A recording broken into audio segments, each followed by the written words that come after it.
I'm not sure if you guys can see back here. I have a REM pod set up. I have a teddy bear for Sebastian, a light over there. After we actually closed our live down last week, the REM pod started going off. So I had to actually shut it down, um, which was strange because it didn't go off the whole time until after the live was over, which was odd. Lindsay Nelson. Hello, love.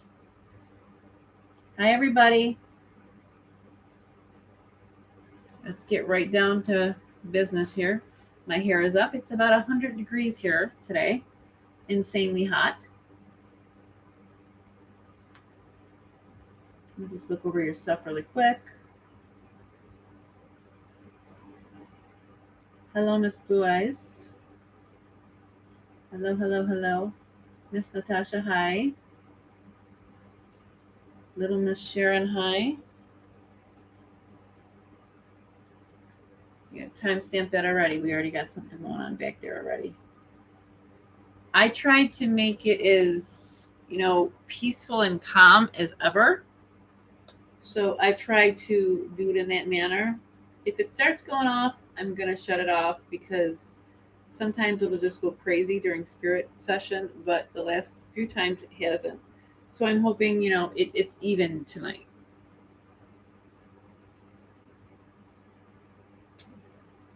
Kylie, Miss Tammy, hi. Laura, Bo, Lisa, Miss Sharon.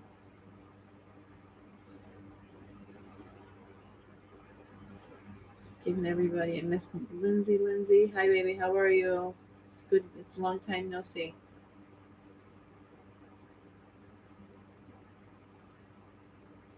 Okay, it seems like there's quite a few people here. So tonight we're going to just jump right into it. We're not going to waste any time. Hello, hello. I have lots of water, so I'll be drinking lots of water tonight. My last live, I was at a certain point when I was talking to Sebastian, I became super lethargic. I became almost like sedated, like to the point where I felt like I was popping in and out of consciousness, which coincides with the way Sebastian felt. He was popping in and out of consciousness, and when he opened his eyes that one last time, that's when the departure happened. Now, meaning departure, I'm sure we all know what that means here.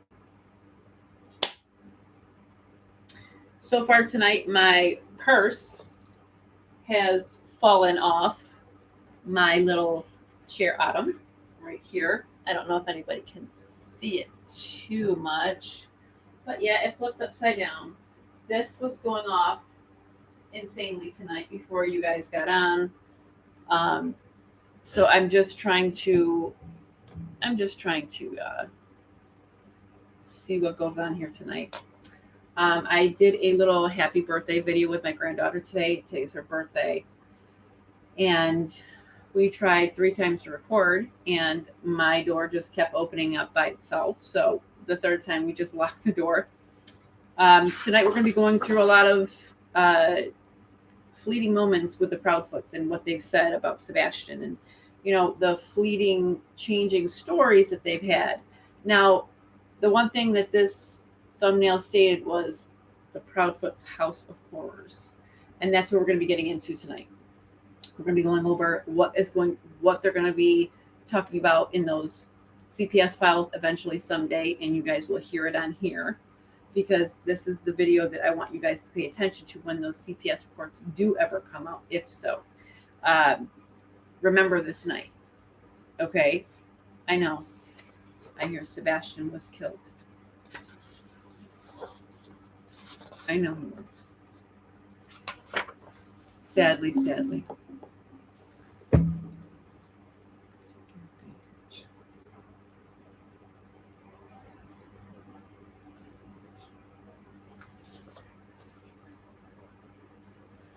I definitely will, Bubbly Beth. Thank you. Thank you, Bubbly Beth.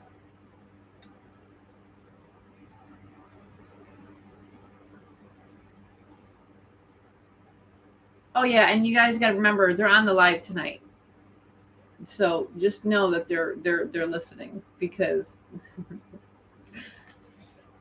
they think you guys are all stupid and I'm all stupid. So let them think that. Thank you, Tammy. The one thing that caught my eye about Chris Proudfoot was there was an interview he did for, of course, a YouTube channel, and he actually made a statement of, whenever I get on the internet, I break the effing internet. For me, that was a clear statement of, it's really all about you, isn't it, Chris Proudfoot? It's really all about you. You really think this is all about you. And did anybody see this orb that was right about here? Just pay attention. Maybe you guys can go back and look. And as if you can see, my camera's starting to go do weird shit again. But Spirit is with us, and they always are in the background doing something to let themselves be known in that way. So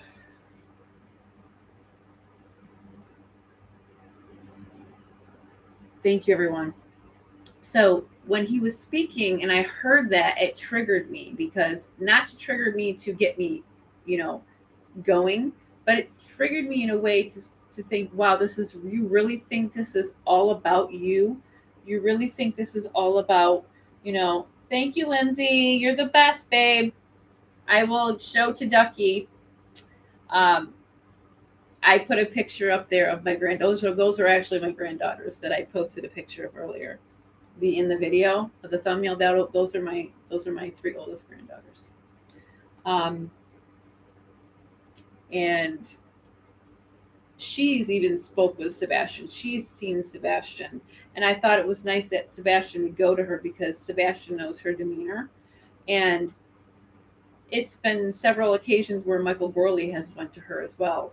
And I thought that was a wow factor, because I was really sick and I hadn't worked on his case, and he went to her as well. So thank you.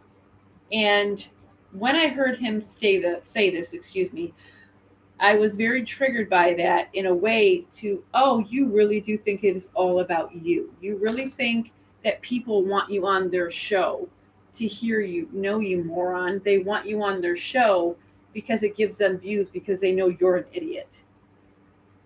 So for him to think that he feels that special, that entitled, and that vindicated, that really boggles my mind, how dumb he really must be, because people, they want that wow factor to their channel. And one in particular, we all know who she is. We knew from the get-go she was working with him. And it was really mortifying to hear him say, I break the fucking internet every time I get on here. You really do think it's seriously all about yourself. And it's really sick to hear himself speak in that manner, because he really thinks it's about him. And when he was describing that one incident where he left no evidence behind, he was reflecting his statement back to Sebastian when he was reflecting it, and into himself. That was his reflection of his own duties, his own doings. And I have so many things that I've written down about him that I've heard him say, and to really just hear him talk. These channels that, they believe in his story, they believe in him, and more on blah blah blah blah blah blah blah. As we keep going on about it, he really thinks that they're going to listen. No, they have you on their channel, moron, because it gives them views. And the people that are actually looking for Sebastian are the ones being told, you're just doing this to get your name. I don't give a shit who watches my videos about Sebastian. I put them out there regardless. Regardless if anybody watches them, regardless if anybody pops on here. We do it because we know as a team group that we are putting Sebastian's name out there. Then that's all that matters. We don't have to have millions of subscribers to do that. As long as you guys care enough and I care enough, that it's all that matters and nothing more. And when we look over the immense, insurmountable, you can call this evidence because it's his own words. Everything that we speak about, these are his own words. And when we have Katie, pleading the fifth to a question, or them taking legal counsel, what exactly are you hiding from? What exactly are you running from? When you have, let's go back to the Texas Roadhouse video. Perfect example tonight. Let's make a topic tonight, because I want to speak on that, because when you guys go to that video, someone sent me a video of it, a specific clip, and I thought it was the shittiest thing ever.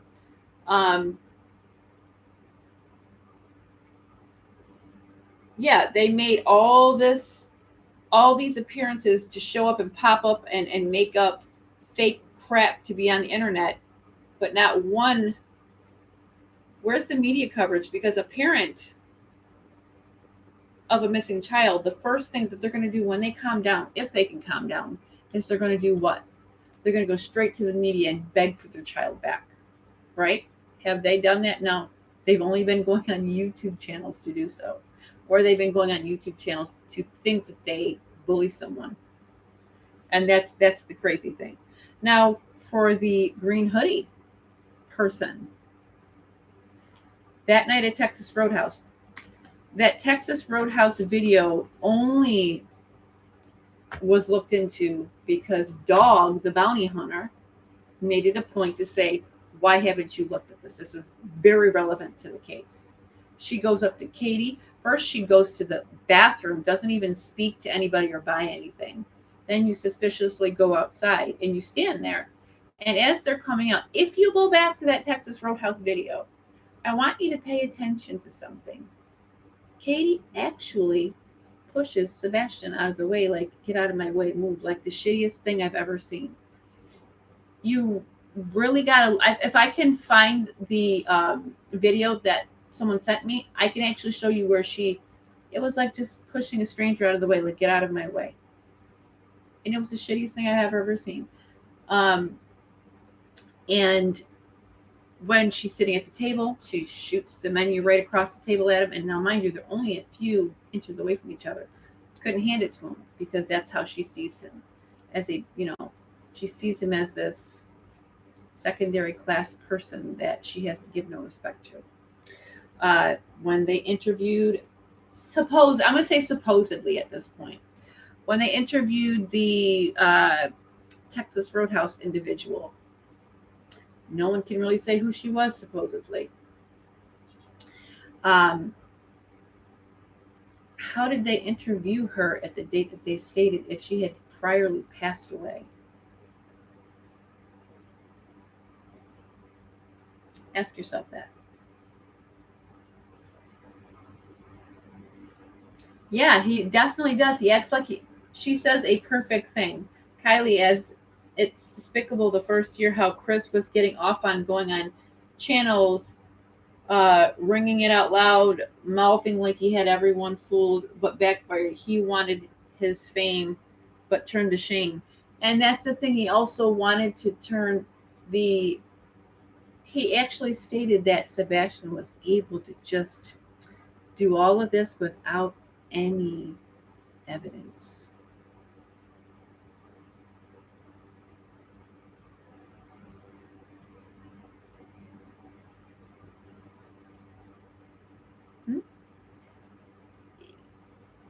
You have the police that knew Sebastian was of a certain age, who posted a picture of him that didn't even look like the picture that should have been out. Why? Why? I mean, when you have this many people knowing, and my thing is the FBI would have been able to give out the manpower, the man hours to do searching, to do the footwork, to do constant interviewing of people in the Texas Roadhouse video. Why was that not brought up in the very beginning? Why hasn't the FBI been brought into this case, considering nothing for Sebastian has been done whatsoever? Think about that, people. When you have a huge police presence and they are searching maybe with drones, with dogs, with whatever resources they have, at a certain point it becomes, I'm just trying to remember what they call it. It's like almost like an investigative, intelligent based. It's kind of like searching for leads now that they're done searching physical. So it's like it's an investigative based type search. So they're using their leads, they're using sources, they're using anything that they can get a credible lead on and search. Now, how many of you have sent in tips about Sebastian and they have not been answered back whatsoever to an empty tip line that for a person that no longer works there? This has been brought up numerous times. I mean, you have the FBI now in Summer Wells case. And I want you to think about that for just a moment. You have the Summer Wells case that is identical. Well, Sebastian Rogers is identical almost to Summer Wells case.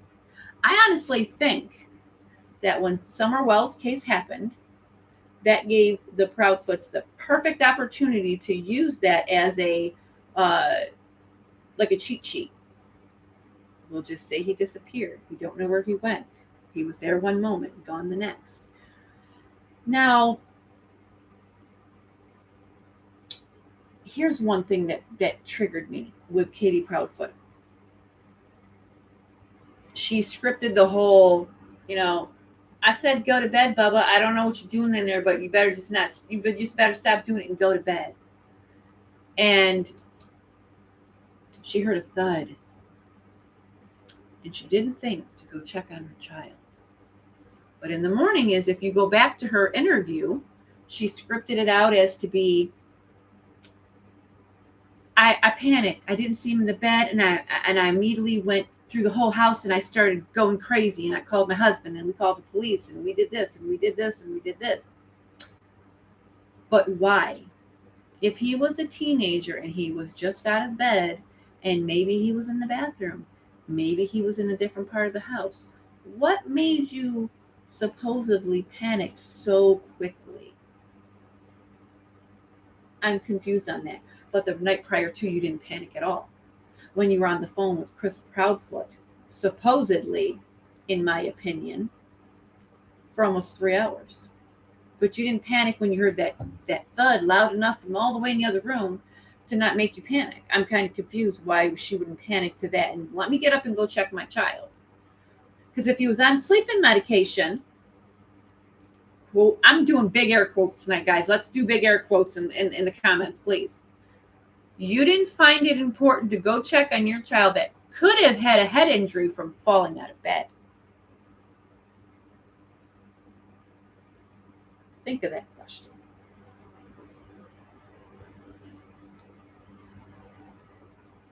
I think they did follow Summer's case. I believe you are absolutely right. Because distinctive characteristics to that case mirrors Sebastian's case.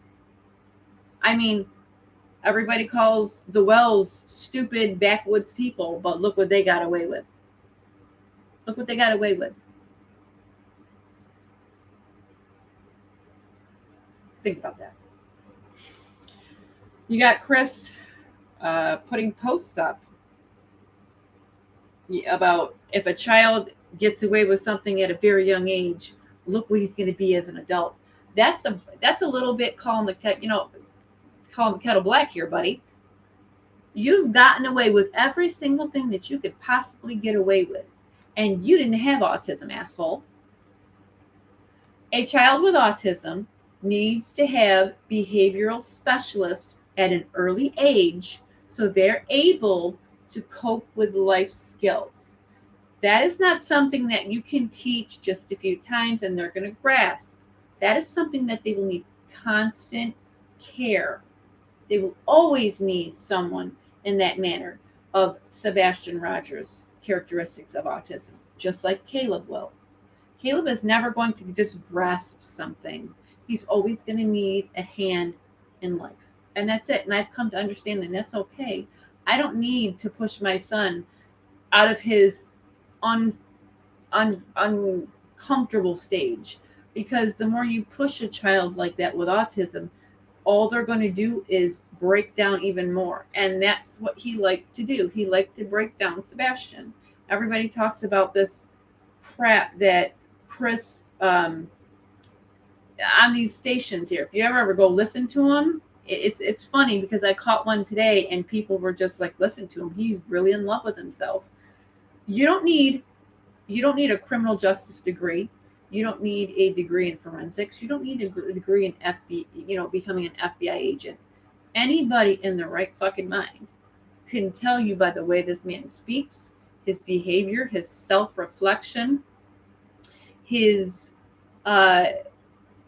inability to be a human to people, the way he treats women, and all these CPS reports that he has, mind you, one with his ex-wife for smacking a 2-year-old, 3-year-old little child in the mouth so hard that he could have split the mouth open.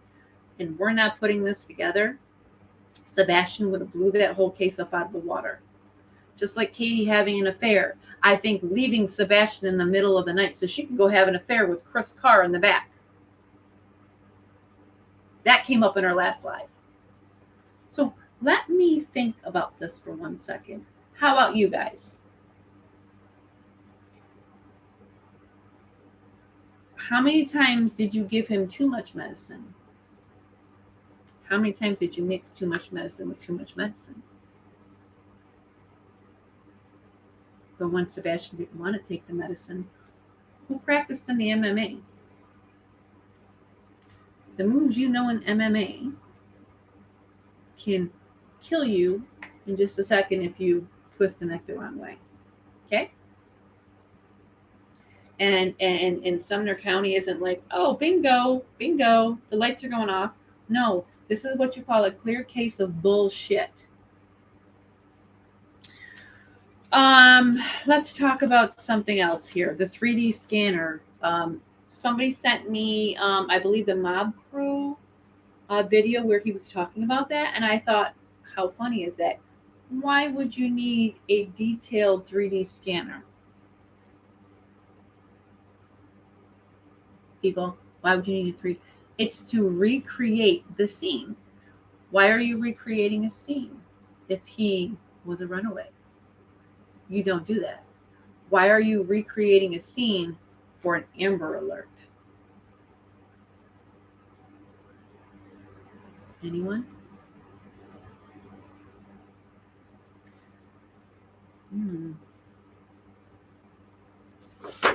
So that's my thought on that.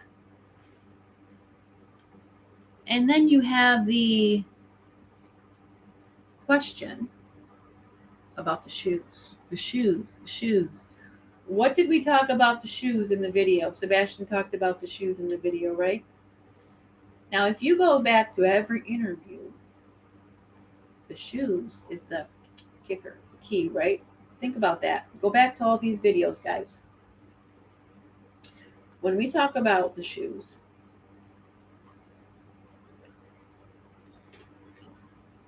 go to the video where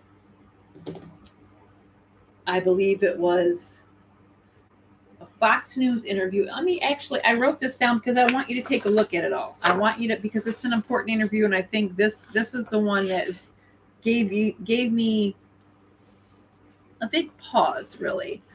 Fox News 3/28/24. Katie was asked specifically, why are you so confident he was wearing those shoes? As she goes to speak, he hops right over her and finishes the sentence for her. The shoes have something to do with this disappearance. For whatever reason, we need to figure this out. Whatever the reason is, it can't just be that he was carried out. because they put that thought process, oh, none of his shoes are missing. So we are missing something about the shoes, and we need to figure this the fuck out about the shoes, okay? The shoes have a big meaning.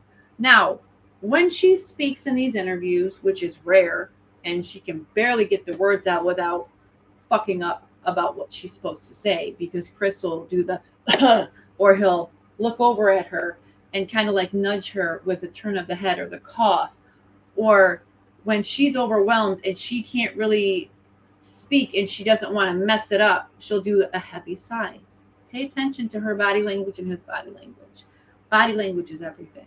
And her body language states, I can't do this. And then he'll take over. They have these little cues between each other. And that's not like a psychological paranoid thing. Go look at the interviews. You will actually see that. Why did you do an interview with just your hands, you fucking weirdos?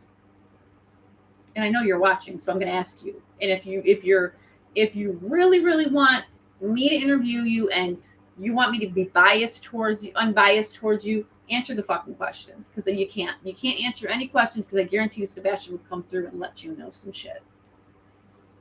Why did you do an interview with your hands? Because whatever questions that they were asking you, it's all in your faces. It's in your faces. It's in your behavior. It's in your eyes. Chris's eyes are so blank, and you could see just the bullshit coming off him. And the sad part about her is you haven't seen her cry. You've seen the fake rocking. And have you really ever seen her cry? When she talks about Sebastian in an interview, she redirects it to other missing children. Instead of just talking about Sebastian, pleading for Sebastian's home to come home.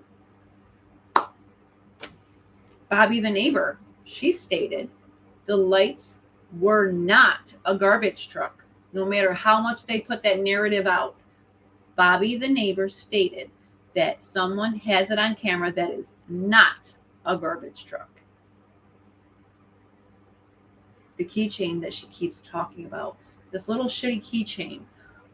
Let's talk about how a keychain being that little is not giving off that much spectral of a light, okay? What little keychain do you know can give off that much amount of light in the middle of the darkness? It cannot emanate out like a normal flashlight. And those lights are very, very specific in nature.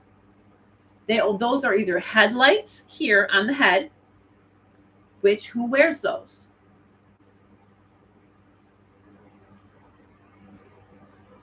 Yep. Who wears these kind of lights on their head?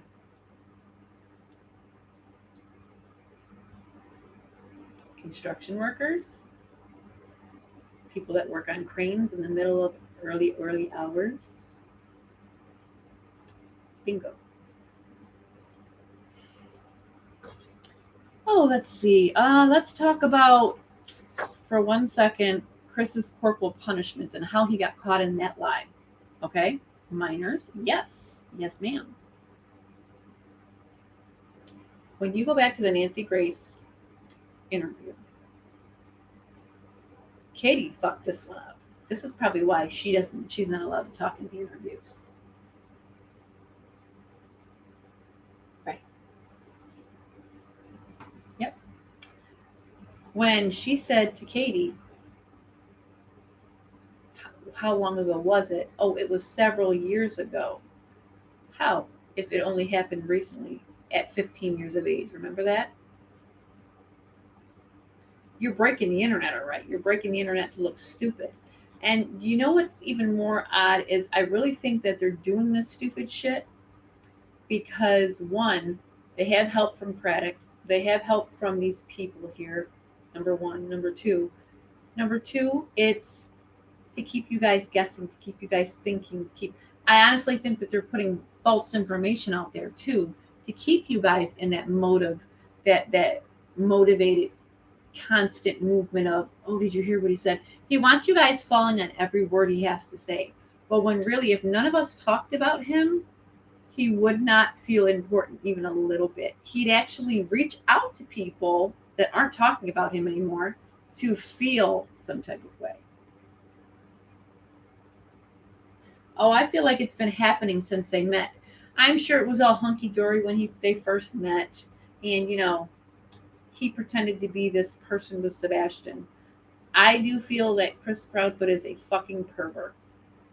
I do. I feel like he's some weird pervert on the down low, and he likes to hurt little kids in many various ways. Think about that.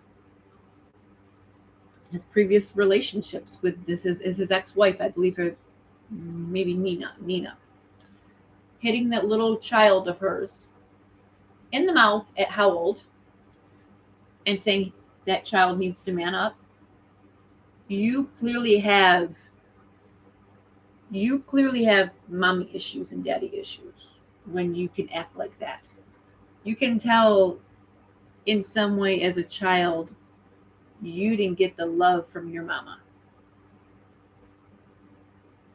You didn't get the love from your mama. Kylie Ray says, Seth said on his show that Sebastian's little keyring flashlight didn't work and only used it for I think that says fidgeter, by pressing the button for the clicking sound. Yeah, because those are a big deal with autism children. The fidget spinners and like the, I believe they're called Neatos now. They're like these huge things for kids. But they're like, I think they can be stress balls or like things of that nature. Autistic kids like certain kind of material that they'll actually either take apart or they're squeezed. But the clickers are very stimulating to them. Caleb loves those. Going back to I'm gonna say Krispy Kreme. Why I say that, I heard that earlier today and I thought that was very funny. Here's another thing. He was in a video, I believe maybe I have these videos that people sent me today, and I actually went through them, and I actually took the time today to listen to him speak, to like see if anything would trigger, because you sometimes if you just listen to a person's voice, it can trigger you into a vision or a psychic impression of something. That's why in the Nancy Guthrie notes, I asked for the actual physical note if they were available, because you can pick up psychic impressions from handwriting, from a picture, from a voice. That's what psychic impressions can do. And to hear his voice, it's triggering in a way that Sebastian's life turned to shit really quick with Chris Proudfoot in the picture. And I guess he got in trouble for not wearing a belt to school. And he said on the video, wham, he got it. He got smacked with a belt for not wearing a belt. And that's the type of mentality that Chris Proudfoot instilled in Sebastian. He didn't wear the belt, you fucking asshole, because you scared him of the belt. So he saw the belt as an object that is not safe to him. So why would I put it on my body? He knowingly tormented that child. Knowingly. And when you have that many CPS reports on you, and you're trying to get your daughter, which I pray for that child every day. I pray for that child that you never get that child in your custody. And I hope that mother's awarded custody.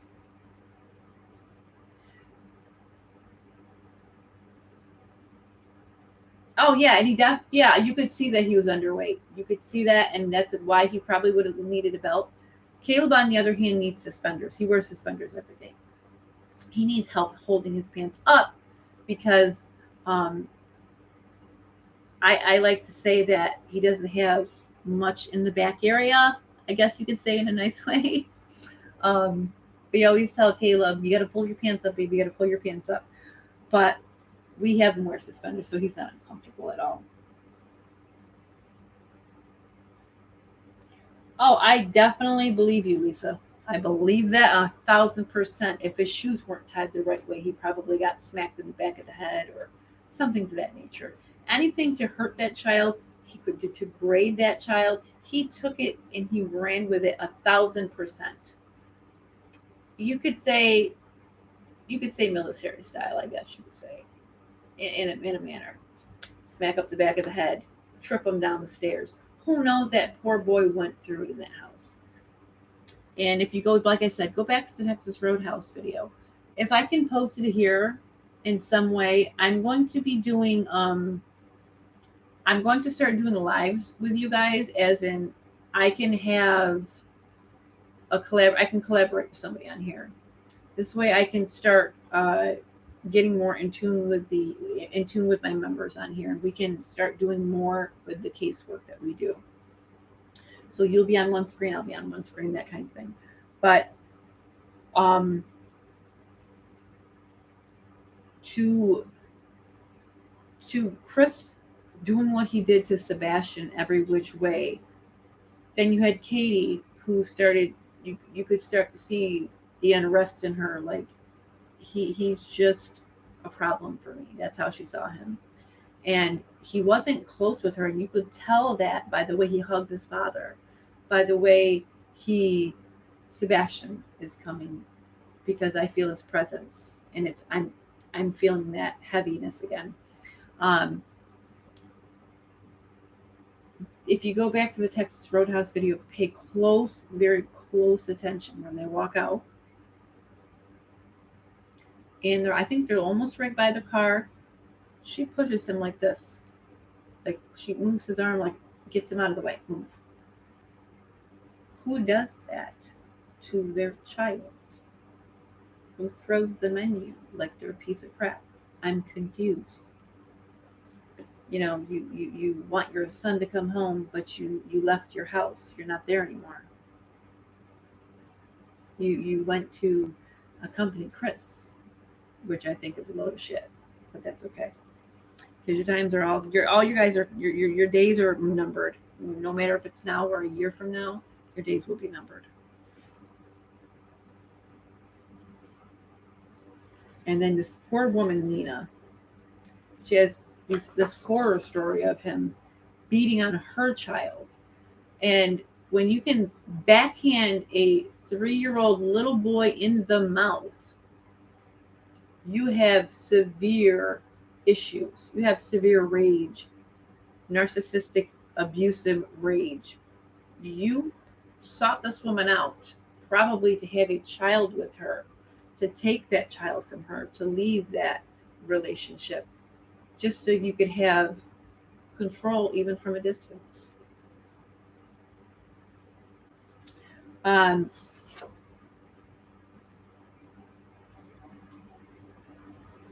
Sebastian thought he was going to keep him from my house. Simper's mom. Oh, I believe that. I believe in his mentality. That's what he thought. I guarantee you Sebastian welcomed him with open arms. Open arms. And when he finally realized who Chris was, how much of a danger he was to him, he got scared, and he went to the teachers to tell. He went to those teachers to tell, to help him. And where did it get him? He tried so hard to reach out, to ask for help.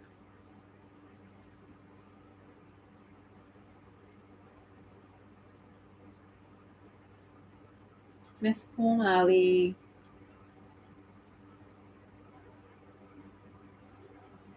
And when Sebastian talked about choked,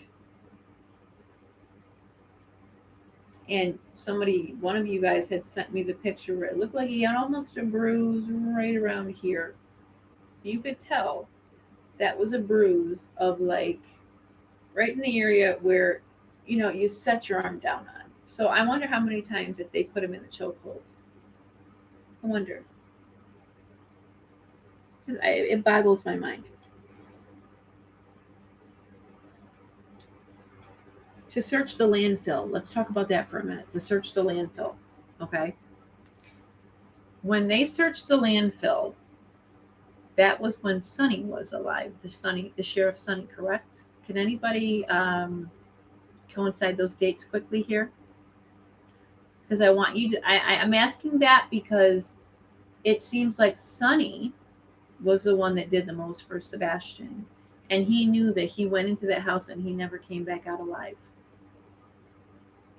And for them to say that Seth saw proof of life, Seth stated that the picture was too blurry for any of the investigators to make out. But as Katie put it, she could tell. You could tell it was him from his funny walk. Think about that. You're still degrading that child even from the grave. She's an evil bitch. Energy matches energy. Who you marry is the person that you have a dark side and you have a light side. When you usually marry somebody,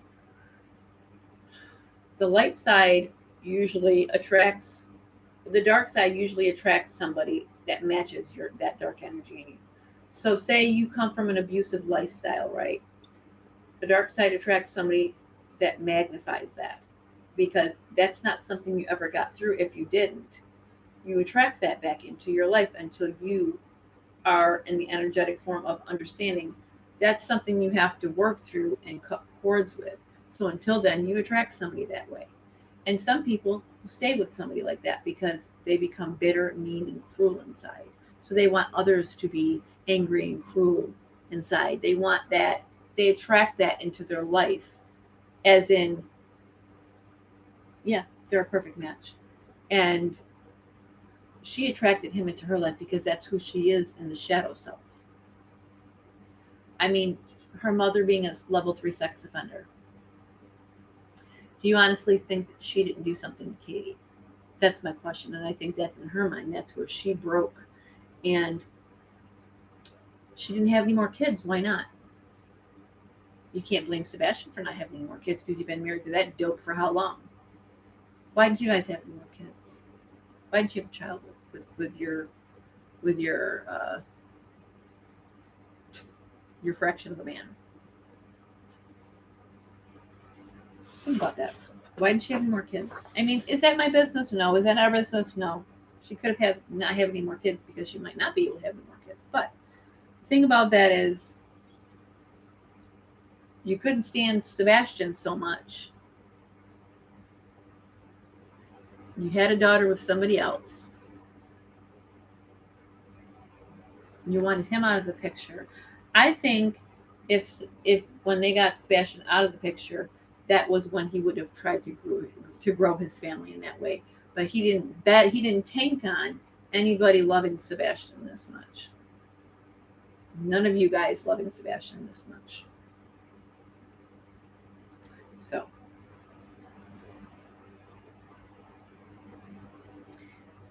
to reference Sebastian in the way that they do, talking about his negated walk, his goofy laugh, I don't know about you, but my son's laugh is everything.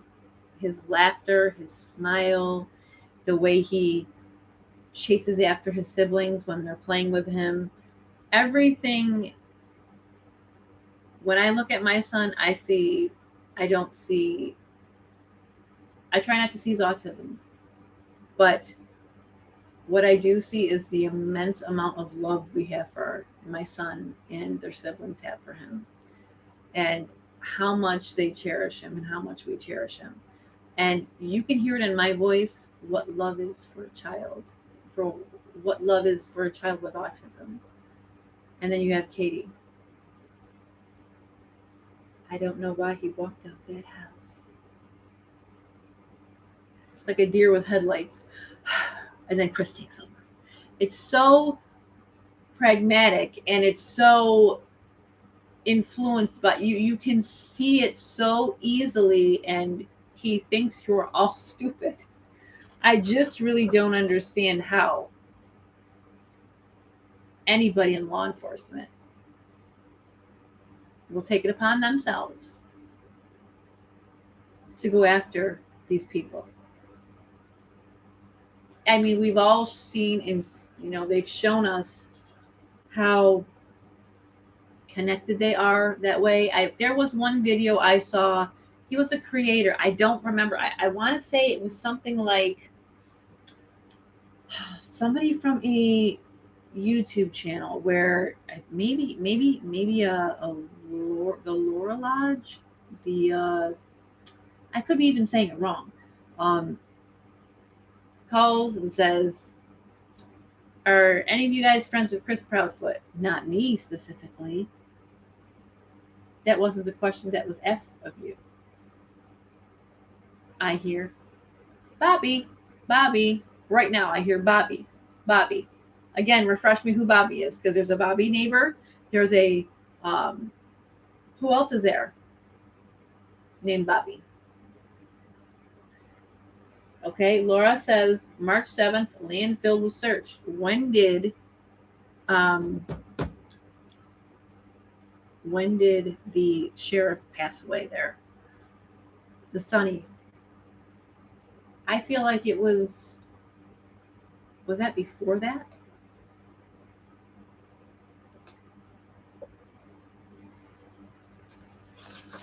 We're going to be getting into.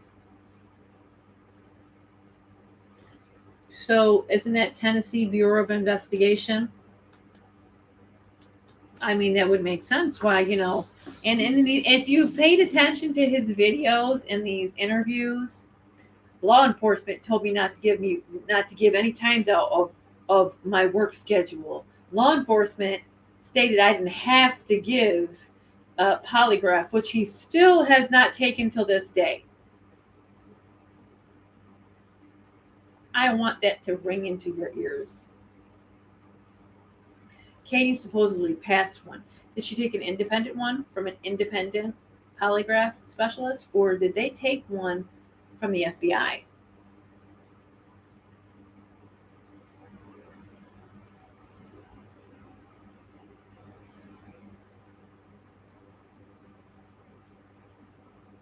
So, August 24th is when Sonny passed away. So the search in the landfill was before he passed away. And then what happened after he passed away, everybody? Can you honestly say there was an update? There was anything to that nature? No, there wasn't. You can't give me that.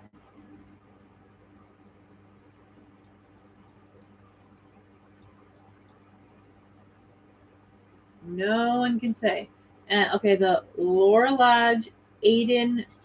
Okay, that video, he speaks of how he called, I believe it was Sumner County, maybe, and they stated, he's not friends. I'm not friends with him, but it also gave the idea that I'm not.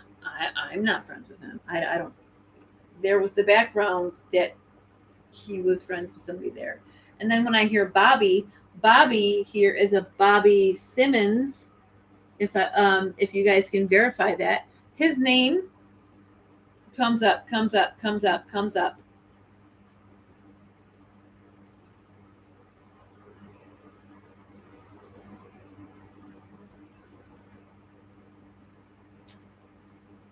I remember that picture at landfill with them holding up a clear big plastic bag like you get at a new match, like you get when you get a new mattress.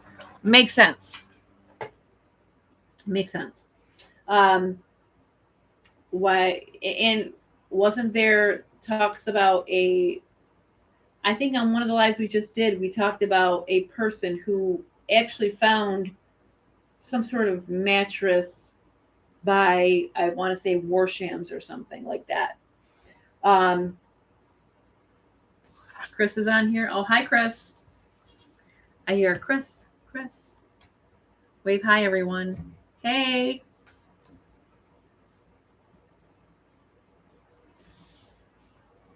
You just seen a camera glitch? I'm sure you did. If you're just seeing it as I hear Spirit say Chris is on here.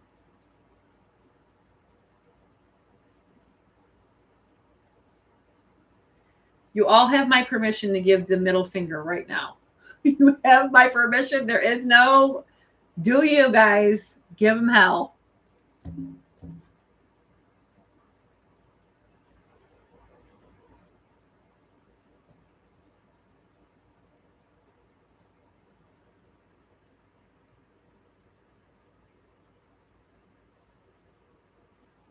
Hold on one second. I want to put this candle out. I'm not sure why it just like it didn't do anything. It just it caught my attention quickly.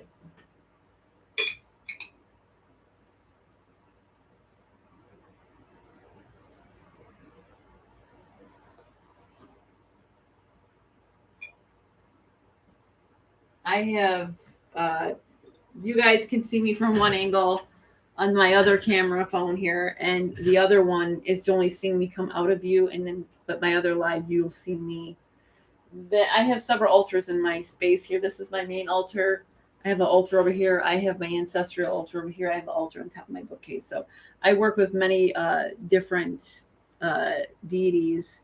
Uh, I work with orishas. I work with just many different energies. I don't practice just one. I practice many different cultures.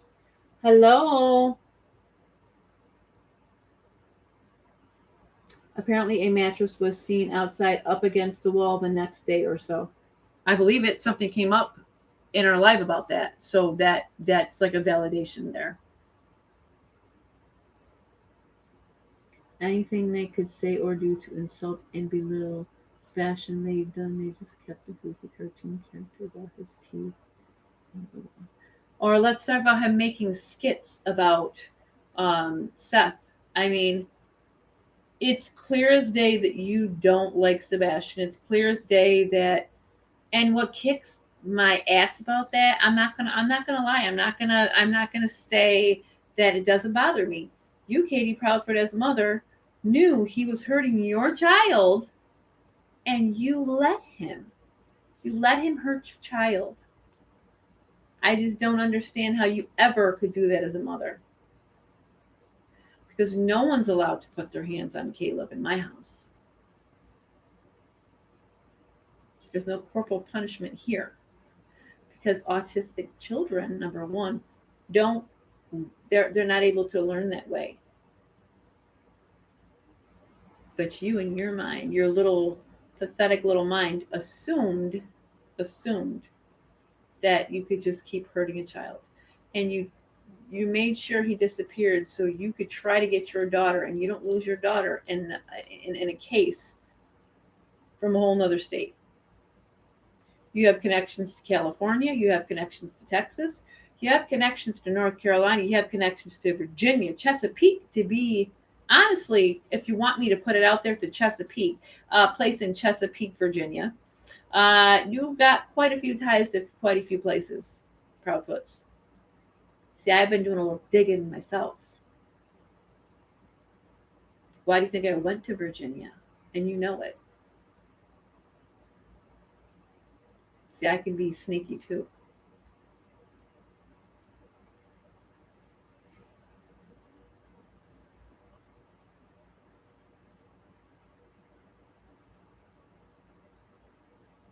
Ellie didn't want it. Why? It seems like the law enforcement didn't want any part of Sebastian's case, any actual factual things that could be facts, to come into this case.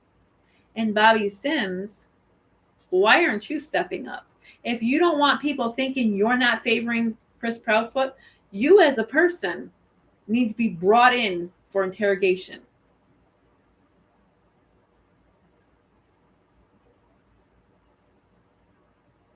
Internal Affairs needs to get a hold of your ass and quickly, because you're a little shady son of a bitch.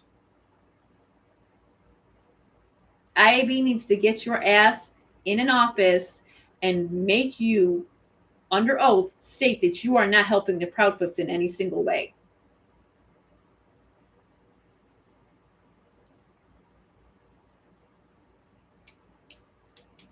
Lindsay states apparently they told Charlie it wasn't related. I know this because he told her specifically, Lindsay. You have a question about California? Go for it. Willow Creek, is that what your question is?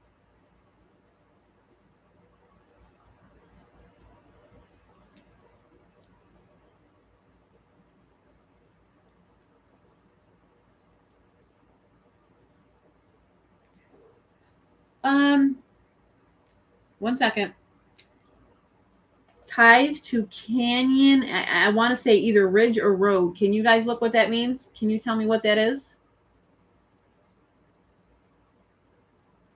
Canyon road or canyon ridge. Maybe this would be California.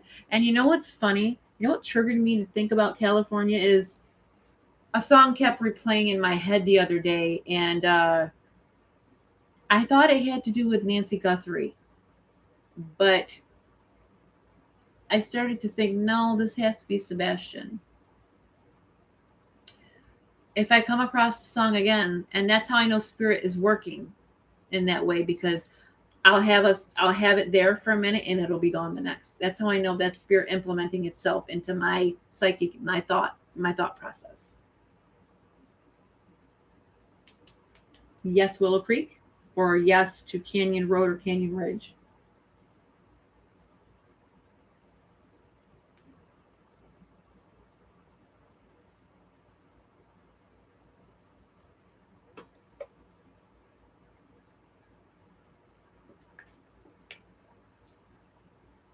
Canyon Ridge is apartments in Nashville.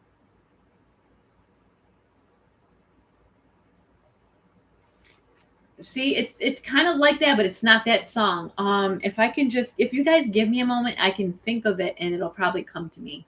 Um,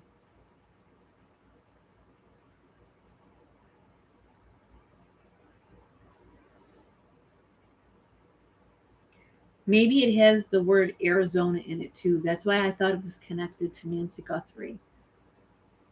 If you guys can think of what I'm thinking of, you know what I mean?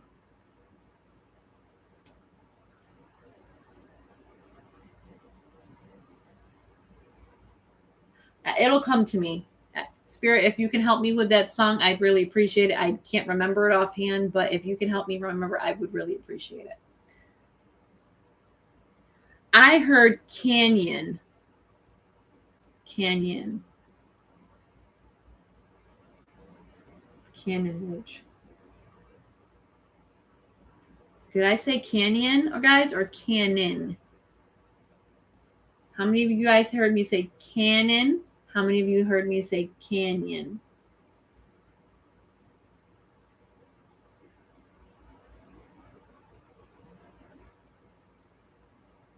Ridge, ridge, ridge, ridge. I hear ridge loud and clear. See, I hear ridge and canyon. See?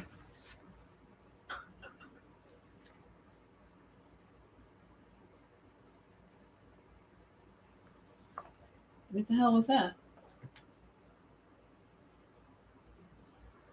Did you guys just hear that?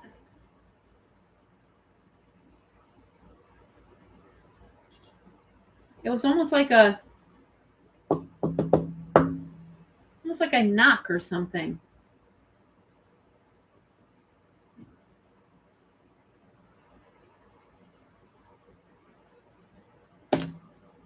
I wonder if that's my cat trying to get in. Give me a minute. I want to see if that's my cat.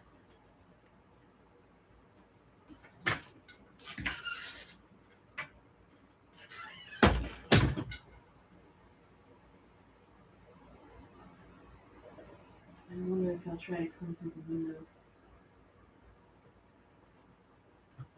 I'll give him a minute. Canyon Ridge Trail Loop is in Santa Barbara County.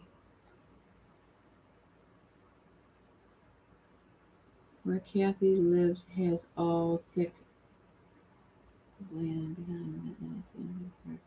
That on the street has a walk-through to an abandoned shed thing and into more woodland and roads.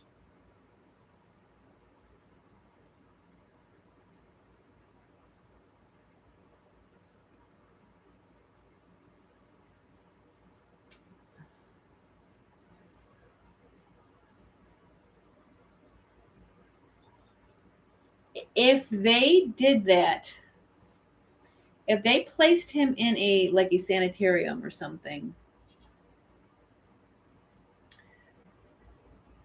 one, you have several things going on here that would be illegal, and I'm going to tell you why. They could not place him in one of those places and then state he's missing, That is false imprisonment. That is an illegal. You are lying, supposedly lying to the police, stating that he either ran away or somebody took him. There is an Amber Alert out, which is a huge no-no on the higher levels of that. So I don't think he's in a sanitarium, and I don't think that would be the one thing, Tammy, coming through, because as soon as an Amber Alert comes out, any place like that is legally binded to tell the truth about where he is. Because if you put a child in a sanitarium as such as this place, it is legally binding to tell the police that he is operating out of that sanitarium. He would be there if that was the case. They would have to let law enforcement know that he is there. Because an Amber Alert out is the missing child. And then you have all this, you know, I call the police, I call the sheriff, I this. That can't be a legal standpoint.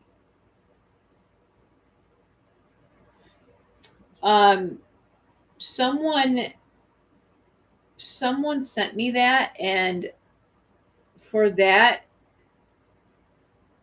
I definitely would have to see if that's a fact or not, because that part never came up in our reading. You know what I mean? As in, I definitely want to do a cold read of Chris Proudfoot and a cold read of just Katie. As in, we're not going to be doing nothing else in a live. We're just going to be reading her energy and see what comes through. That's like me putting her name down like this and just reading her energy. You know how like I do in cases where stuff will just start coming through like a huge trickle down of information? It's the same thing. We're going to do one of those lives each for each one of them. Craddock, Bobby Simmons, Chris Carr, every one of those in that group. And if any shady shit comes out, I'm going to turn it into a higher level of a standard and turn them in for whatever comes through. If it's an illegal action, so to speak, because right now the FBI isn't in charge of Sebastian's case, and if they were to get an illegal something in standpoint, there should be something that could back that up. When I worked Tyler North's case, to be exact, I stated in that reading that I was going to be doing a cold read on the sheriff's department there, because the weapon that was used on Tyler North touched many hands in law enforcement. After I made that video and I got detailed in it, literally 24 to 48 hours after, the two people that did what they did to Tyler North placed in custody immediately. And the sheriff that killed Tyler North, a sheriff, and Tyler North's wife, ex-wife, planned his murder.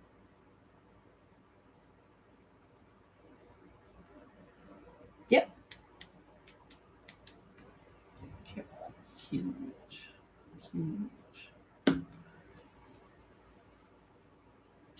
All right, we're going to be getting into these CPS reports in a minute. We can ask him about what this Canyon Ridge is.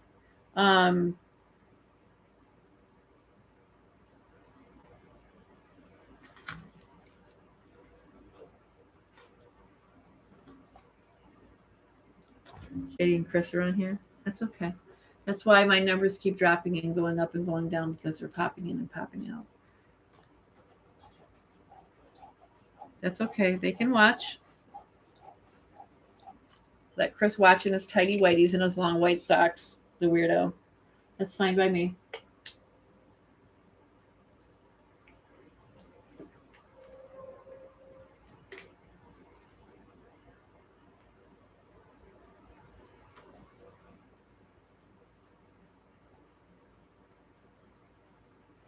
Do they have a connection to this man?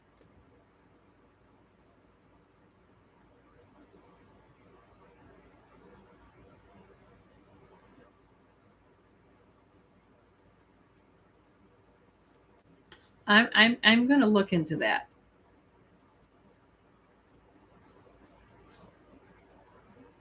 to this.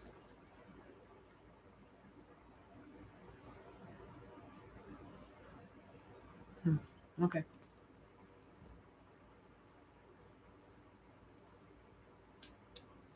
Is there a way you can ask if Sebastian is outside of the search radius and maybe what direction? Yes, we can do that. I like to say nothing is impossible. I like to think that everything that we need to know is already in these videos, already in. I always say, usually, how it happens is the pieces of the puzzles are already there and set in motion. It's placing them in the parts that don't fit somewhere, and all we have to do is find the actual piece that it goes to. I always try to go back from the beginning because usually there's answers in it that trigger me and I didn't realize I said.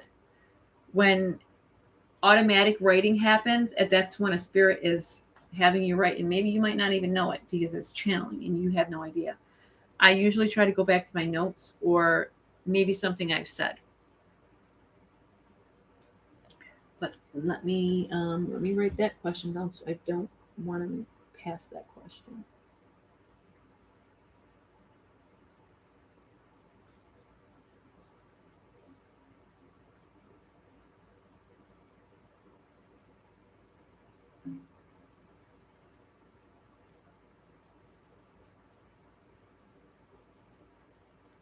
Outside the search radius. What direction?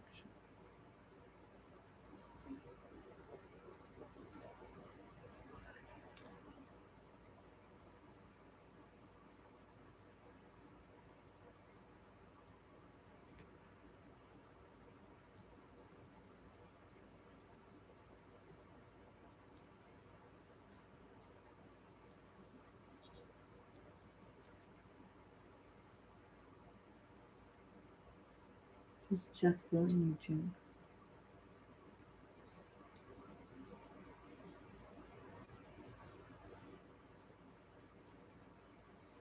All right, these are great questions. Let me just take a moment to gather myself because I got to try to.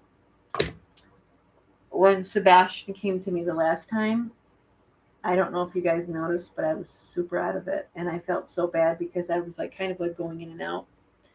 And it felt really heavy. And I felt super, super sedated. It was so hard. I felt so drugged. I felt so heavy. So to me, that's how he felt in his last moments. He felt like it was just like a passing out moment. He was coming in and out of consciousness.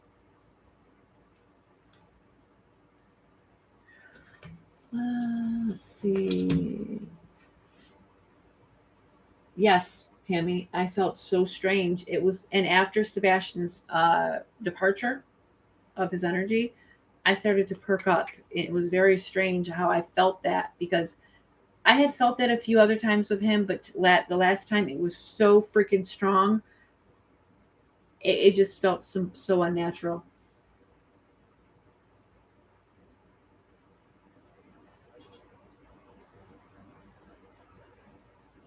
Okay, let me just write these down.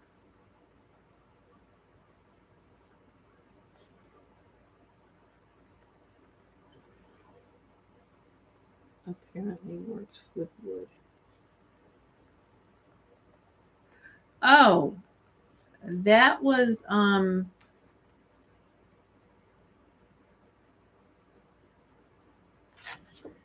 last live I did actually. And see, this is coming back to me in a vision. Okay, this is how I know this is something important because if I'm not mistaken, how many times have I mentioned Trevor? Trevor. And I say that because I remember writing it down in our last Sebastian live, and I never said it. I only wrote Trev. Trev. And for whatever reason, that just came to me, so I needed to say that tonight. I want to make sure that I said that tonight. Something works with wood. Building basements, wooden trunks.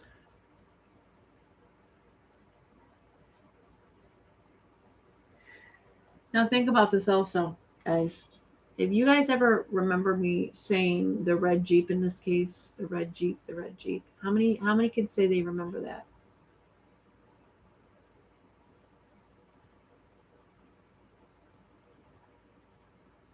Can you guys remember me saying the red Jeep in this case?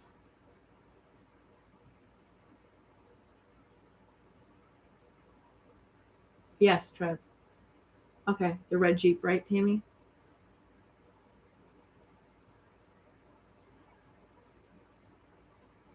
Thank you. Bingo.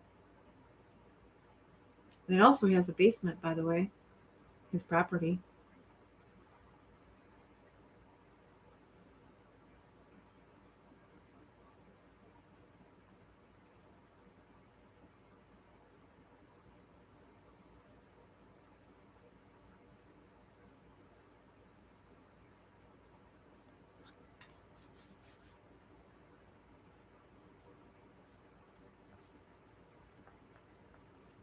Okay. Oh, I just need.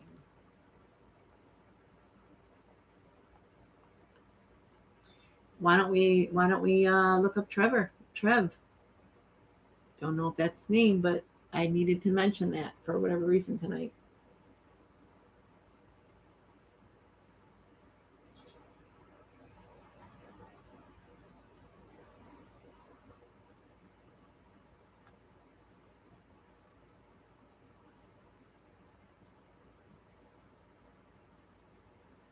And you can see the red Jeep on the Google. You can. And the red car. And didn't we speak about a red or maroon car in this as well? Like the color maroon or red?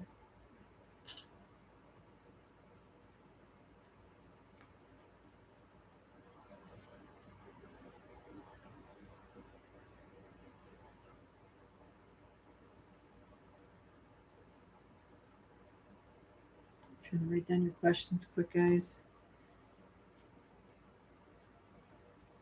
That way I don't have to keep looking at the screen at the questions and looking for them. I just want to write them down and as I go, write my answer underneath. So just give me 1 second. I want to catch up on our questions first.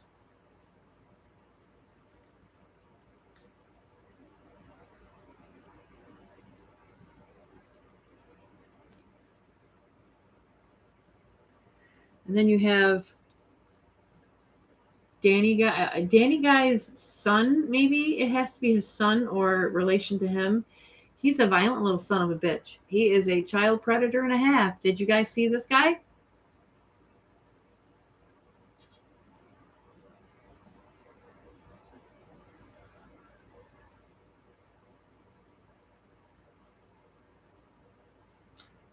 Uh, Chris Carr has a red Jeep and a maroon car and Honda Accord. And so did Kathy. I don't know if it would be T Rev.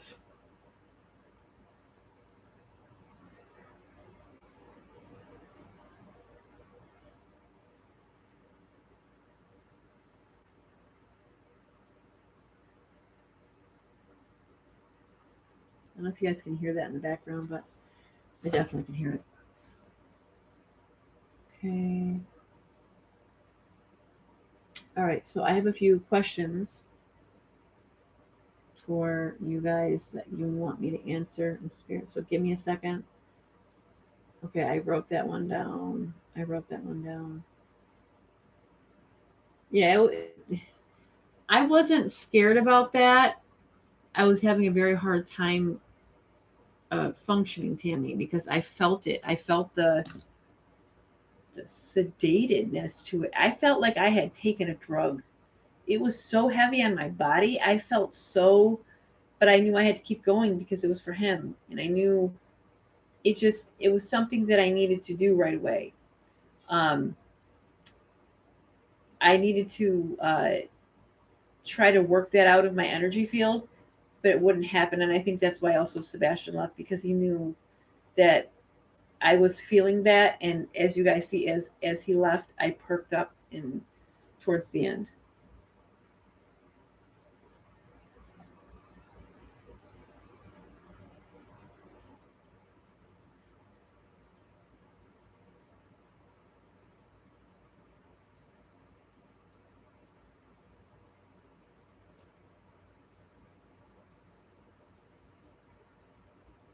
it was very, very, I could feel it. I could feel it in my face and my neck. It wasn't the rest of my body. It was only here and up.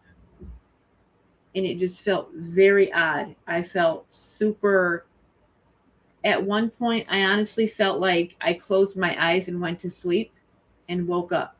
And it was strange because I know I was still talking. And that's what I mean about the consciousness part of it. Um, so that tells me that he was aware, even in his subconscious mind, when he was out of it. But coming out of what he was going through at that moment, it was like coming out of a deep sleep from whatever he took and realizing, oh, I'm here. It was very strange. Is there a Bigfoot statue nearby?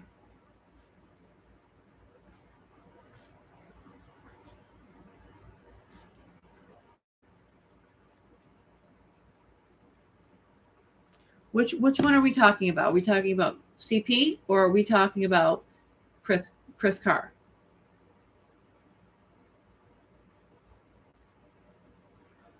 Which one's on here? Because now I have to ask you that because there's two. Carr. Chris Carr is on here watching. Both.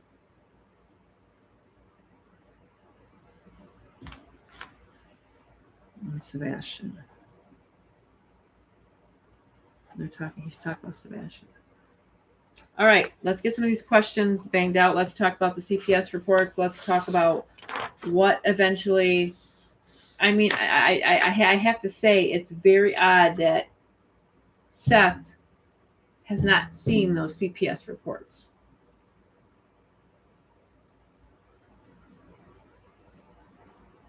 Yeah, Tammy, I had to ask that because spoke Chris earlier and then Chris again, and then he said Chris and then Chris. So then I asked, is it both? And he was like, yeah, both on here.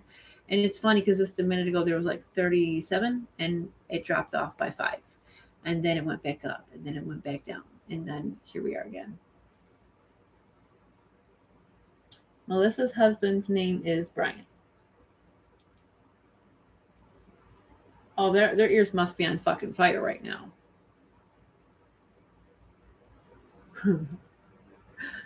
Okay, hold on a minute. I hear yeah, and his tidy whities. That was good. Okay. That was great.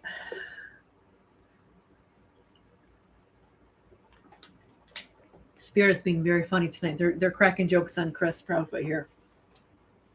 I'll just move some of this stuff out of the way. That was great.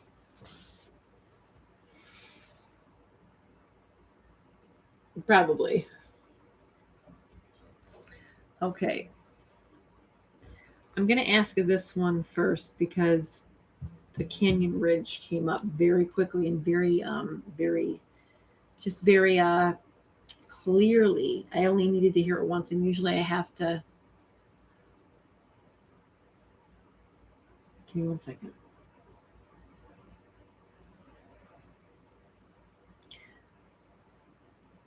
What? Well, first of all, let me just go into my spiel of being who I speak to. And anyone that wants to help Sebastian Wayne Drake Rogers, you may step forward one at a time, one by one. Sebastian, sweetheart, you know you always have a safe place here. You don't have to ask to come. You have that ability with me. You can always come and just be here, sweetie.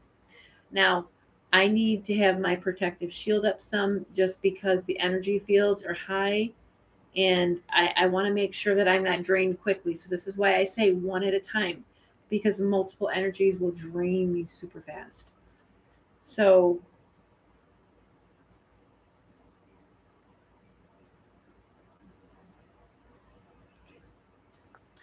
I'm going to ask about Canyon Ridge.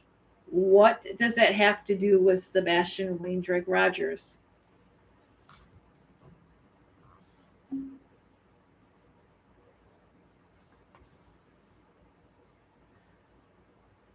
Does that have to do with Sebastian Wayne Drake Rogers?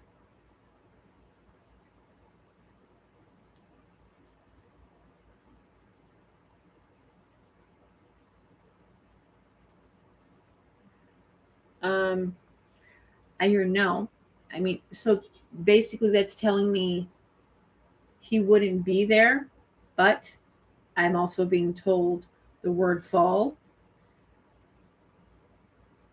These these spirits got jokes tonight, and I freaking love them. I hear.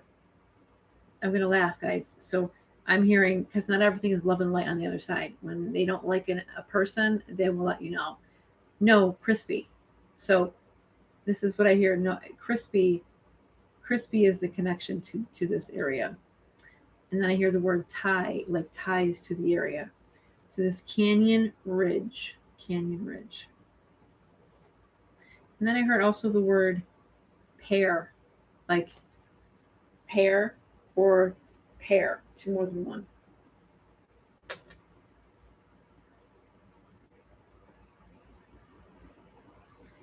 Oh, that's amazing. Seth has seen the reports. He had to get a lawyer to get them.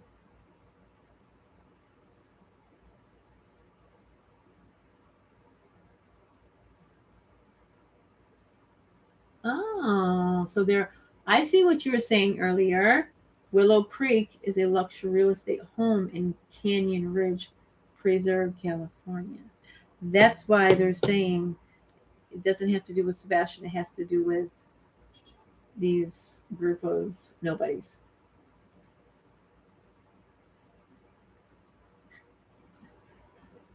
Seth also got the reports from the school. Sebastian seeing someone at school once a week.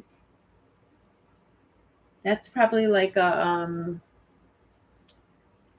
I don't want to say social worker, but it's kind of like a person to help you adjust to something. I've definitely seen those in schools that you go to talk to them about what's going on in the home, or are you feeling safe? It sounds like a social worker, but it's not a social worker. I know exactly what that is.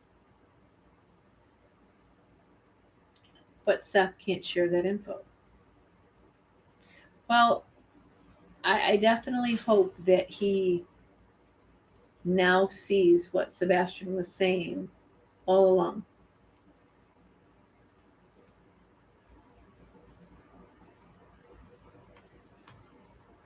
Seth just has not seen the fifth CPS report because the case is still open. Now, here's the funny thing, there is a live somewhere with, you know, asshat Chris Proudfoot, and he states to I want to say it was this this YouTuber, I believe his name is Truth or something, and he was blunt with it. What about the CPS reports, Chris? And he was like, I don't know how many there are. I don't know. I don't know. I have no idea. Yes, you do. Yes, you do. Oh, yeah. It's kind of like it is a counselor of some sort, but it's not like a social worker. Seth said if we saw the reports, it would keep us up at night. Yeah, I could see that. I really could. But my question is, why is he legally bound to them papers? If those were active CPS reports and the one that still is open, why does he have to keep that quiet? I'm confused. That makes no sense. False accusations? I mean, at this point, they've made themselves look like the number one character of the show the whole entire time.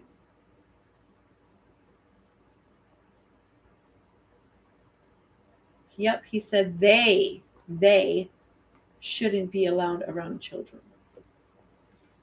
Yes, because energy matches energy. Excuse me. Yes, that's who he was seeing, and she took notes every week. Seth has them. He hasn't seen the fifth one. I don't know what he can't say. But that That's not a legally binding document. I'm kind of confused why he can't say what's in those documents. There's no legal standpoint to say that he cannot talk about them. None. You can't do that in a CPS report. I know I am a person that can I'm one of those mandated reporters. So you cannot legally bind somebody to a CPS report. Uh, unless some jack off like Chris Proudfoot is trying to say there's damning information in there that could ruin his reputation. Now, being that there's no proof that Sebastian is around, how can he defend himself? That's one thing. I get that. But what's so damning in that report that you can't release it, stuff? I'm kind of confused. If there were five CPS reports, first of all, you have the legally binding right to state what was in those. He is your child. It'd be different if you were the stepfather, then you could legally not really probably say anything. They can't tell you that.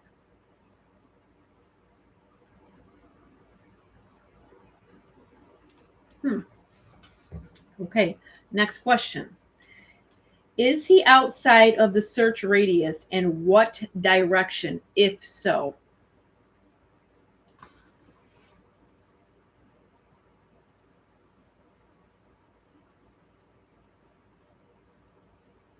Left of what?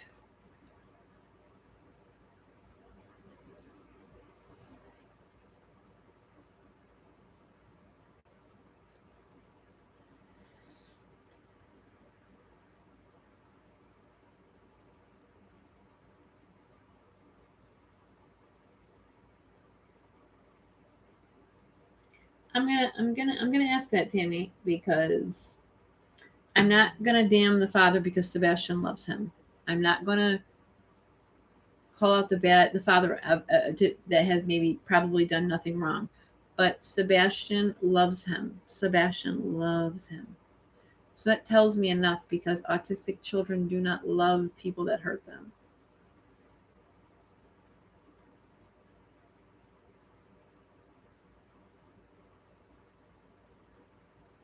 Catherine, point taken.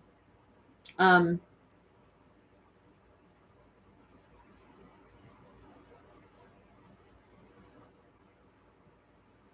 yes, I will definitely ask, honey. But Tammy, that's a fair question, to be honest. It's a very fair question. So I'm going to ask again. Is Sebastian outside of the search radius of of the search radius, and what direction? I got that. Is he north, east, south, or west?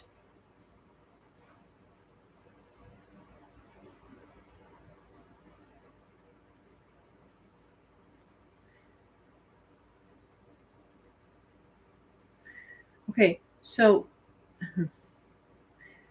to answer that question, how am I going to physically answer that question? We have three different. I know that means something, but I'm not understanding what that means. Can you rephrase that for me?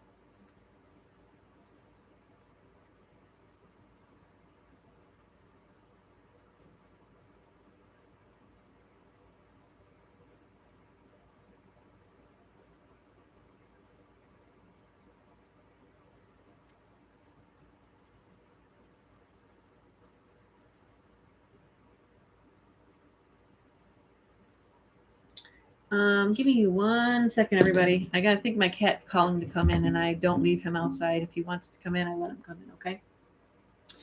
Ooh, just give me 1 second, okay?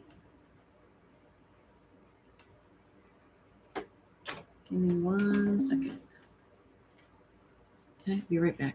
I gotta make sure my cat's good. I don't want him to get hurt up there. All right. Let me just check on my cat. Be right back.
I'm back. It was Chase. He wanted to come inside. Sorry, everybody. My cat is definitely a hunter. So it was pitch black outside, and I thought he had something in his mouth because, he murders everything in sight. Let me just put it that way. Birds, mice. He's even tried to chase a gopher. All joking funny. I have to make sure he's not hurt out there because he will just go try to take on any bigger animals. He doesn't care. Let's see, what did I miss? Yeah, your little buddy, he is just a little nut job. I call him my little serial killer. He just kills everything. Anything in sight. I mean, I've never seen an animal kill so many animals. I'm having a pet cemetery out in my backyard and in the front of my landscaping. I told him we're going to stay inside. Okay, let me catch up to this. Sorry. I didn't want my cat to be out in the heat. It's 100 degrees out there. Still.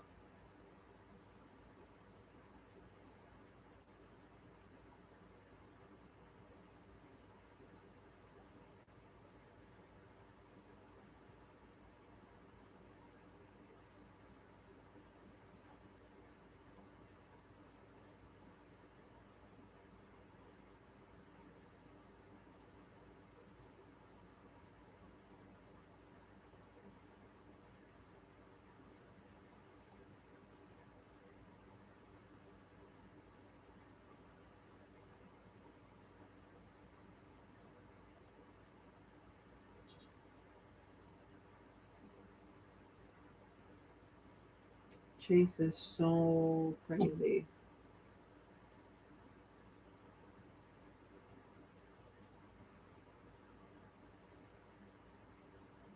Yeah, I remember the CPS connection to Chris Proudfoot. I believe it was either I want to say has either one of his siblings or one of his cousins is actually a CPS reporter.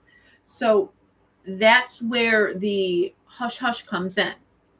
Because I'm pretty sure that when someone looked it up, they sent it to me and I was like, oh wow, that's why. I remember it being so like I was so floored by that they would even allow like when you're a police officer, you can't arrest your own family or you can't be, there's certain things that you're not allowed to get involved in when you're in certain fields, so to speak.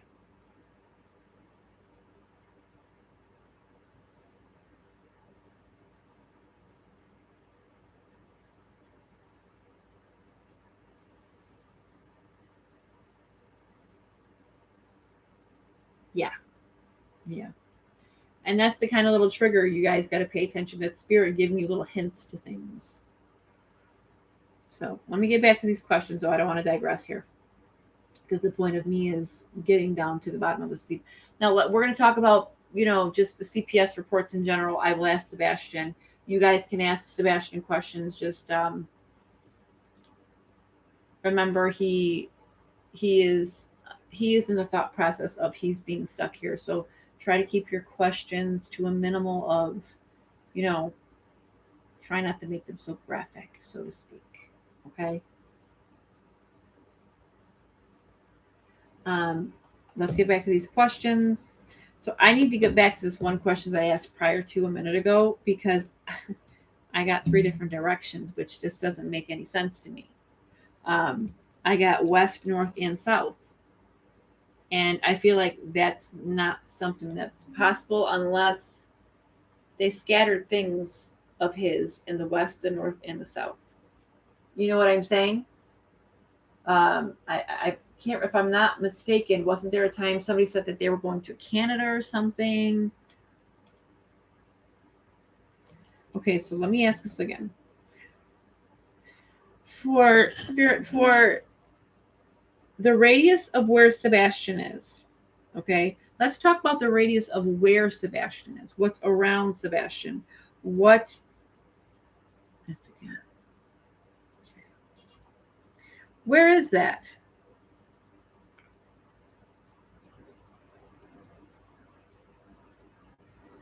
Okay, so that what's the next connection to this? Um, where is this specifically? Where is this? And Tammy, I can always message you. Obviously, you know not to put anything out there that we speak of. Um, you said this, and then you said this. Is this an actual? Let me. Okay.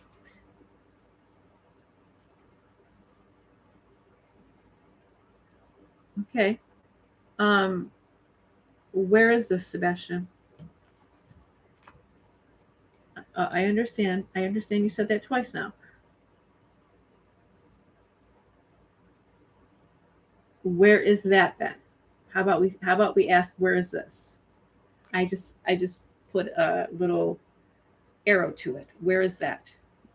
Do you know what county? Do you know what street? Okay. What's the street?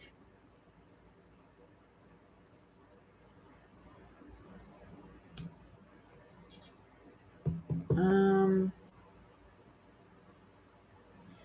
See, I'm on live with my phone too. So I wonder if I can get out of the live for a second and do that. You think I can do that without messing anything up? Yeah, I can do that. Okay. Telling your way.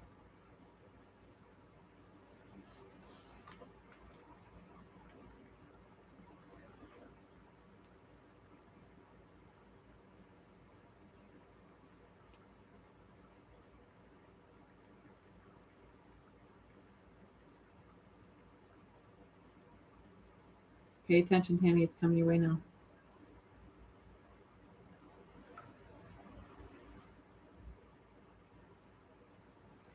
I will.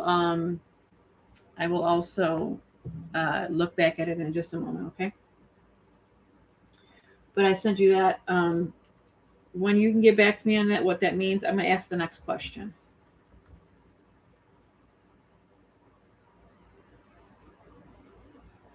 Okay. Hold on. I just got to write something else.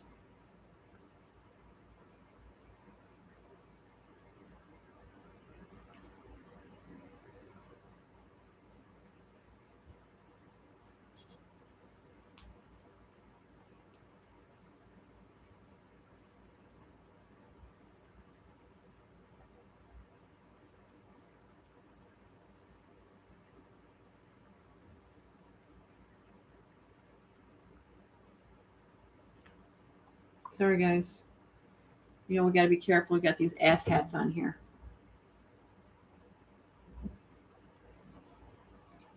Okay, I'm going to ask another question. While what is this?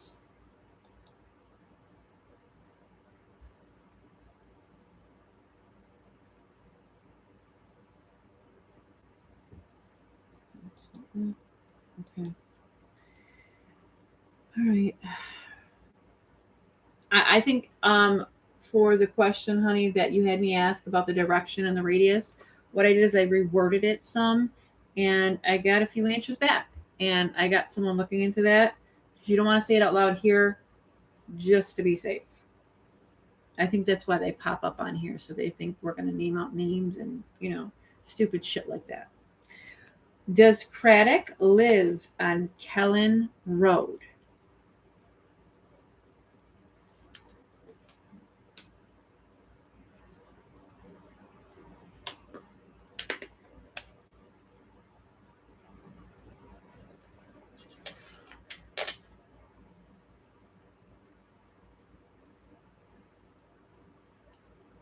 Okay, so let me ask this question again. Does Sheriff Craddock live on Kellen Road? No answer. Okay.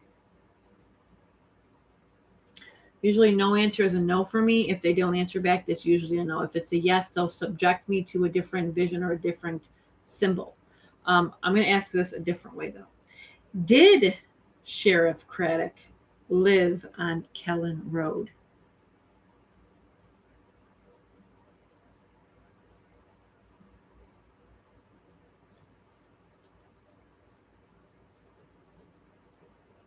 When I asked that question, I got the name Shane. Shane. S-H. I'm going to spell it like this. Don't know why. Shane. Shane. Does Jeff go on YouTube?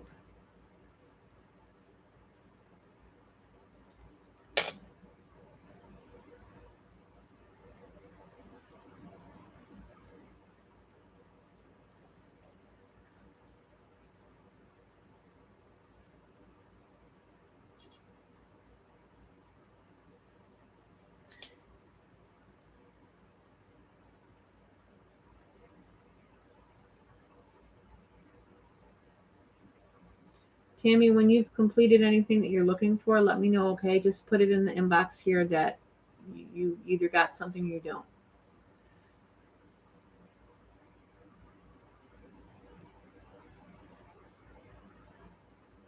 According to Google, Chris Carr does not own the property directly behind the Proudfoots. Okay.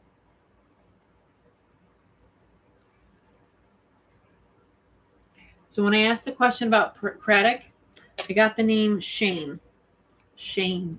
This is a male name. Did I missed any so far on this page? No.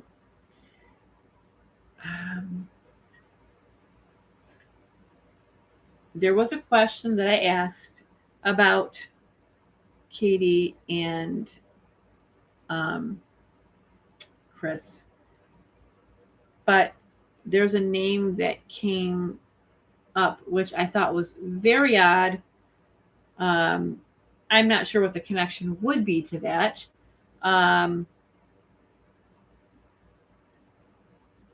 It's very strange that would even come up here. So that for me is strange. I will say it eventually in the live. I just want to get through some of these questions first. Not sure, honey. I just heard the name Shane, but that's the name I heard clear as day with when I asked about Craddock. Does Craddock live on Kellen Road, or did he? And I got the name Shane. Okay. Is Sebastian on Danny Guy's property? No. That was a loud no. That he's not there. No. I got a no. Is there a Bigfoot statue nearby Sebastian?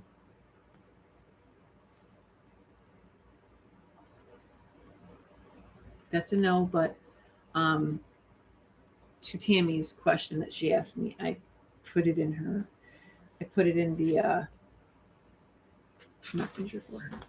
So there was a question that I was asking about Katie and Chris. The name, loud as clear, loud as day. Mike Pence. Mike Pence. You all know who Mike Pence is. I'm assuming you guys are very smart politicians. I'm sure you're very well. When I call you politicians, I don't know about you guys, but I'm very well in the news, so I call myself a little politician. I don't know what you guys call yourself, but I'm one of the clean politicians. Mike Pence. What does Mike Pence have to do with these people? I would hope he has nothing to do with these asshats.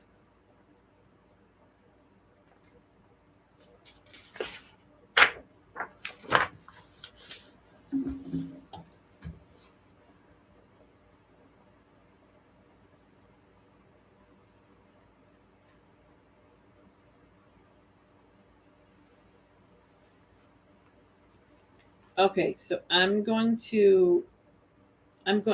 don't know if there's like a record of them. Maybe the family knows who he is. My camera's super like blurry in and out.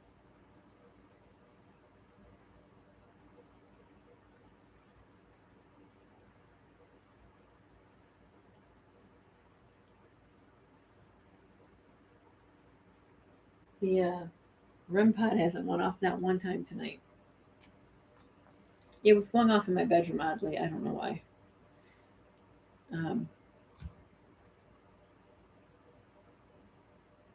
if I'm going to be honest, I think my house was built on a cemetery, and once before it was taken out, but the energy is left there. So my room at night is so loud spiritually, I have to tell them to quiet down because I cannot go to bed.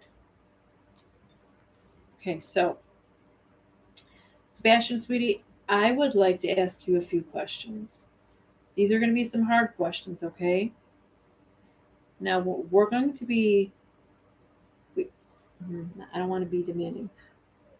I would like to ask you, and some of these people on here would like to ask you about certain things that went on in mom's house. Now, you can either tell me things or you don't have to tell me things. It's okay. I don't want you to feel you have to subject yourself to anything uncomfortable. So if you would like to talk to us tonight about what happened in mom's house, I say mom's house because I just don't feel Chris Proudfoot should have a say in the home. Yeah, I know he was.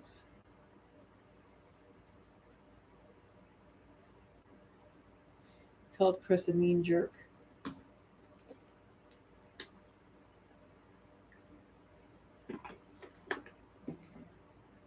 Let's start coming up with questions, guys. I'm going to ask some questions of my own volition. While I'm doing so, you guys can come up with some great questions, please. Don't feel you need to hold back, but also remember he's just a child, okay? You guys all know that. I don't have to tell you guys that. You guys are great. Okay, sweetie. Now, I got to ask, honey. The picture that I saw of you, okay,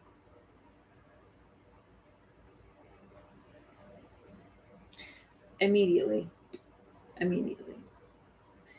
The picture I saw of you, and it touched my neck, and he automatically said strangle. Automatically said strangle. I mean, that was the first word. Strangle. Okay. Okay, Tammy. And that word, Tammy, with the D is coming through right now. So I'm not sure if you found a connection to that. Oh.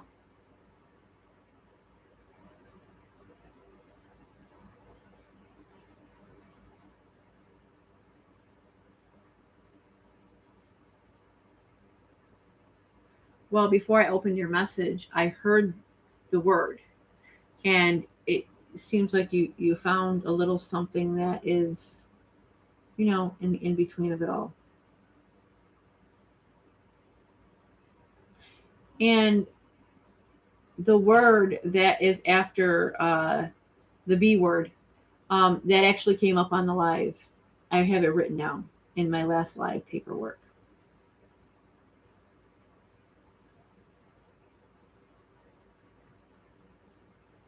So I'm going to go back to asking him about that then.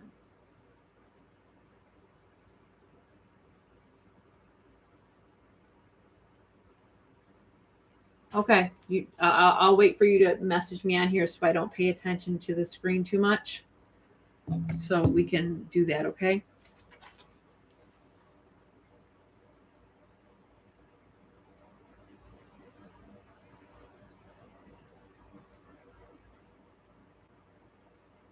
Okay. Timestamp.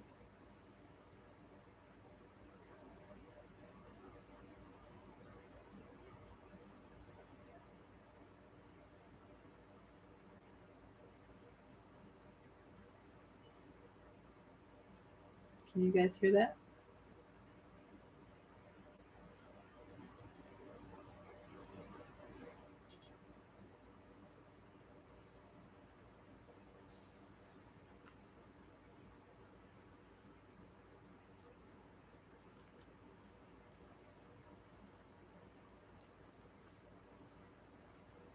I don't know if you guys heard that little like clicking or dinging in the background. I heard it. We'll get right to that question, Lisa. Sebastian, when you talk about strangle, sweetie, talk to me about that, sweetheart. You can tell me anything, first of all. You have nothing to be ashamed of here. You deserve nothing that they did to you. And the fact that you tried to ask for help so many times and no one listened to you. I am so sorry. If I was there, sweetie, I would have took you away. I would have took you away from all of that. Can you talk to me a little about what are just some of the things that can you talk to me about a few things that happened while you were in the house? What are the most hardest things that you had to go through, sweetie?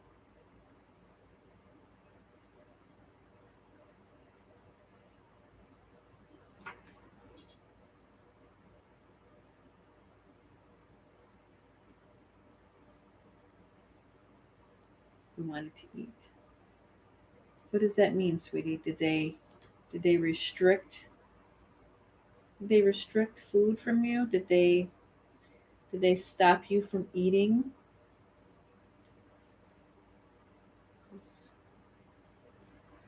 Chris stopped you from eating?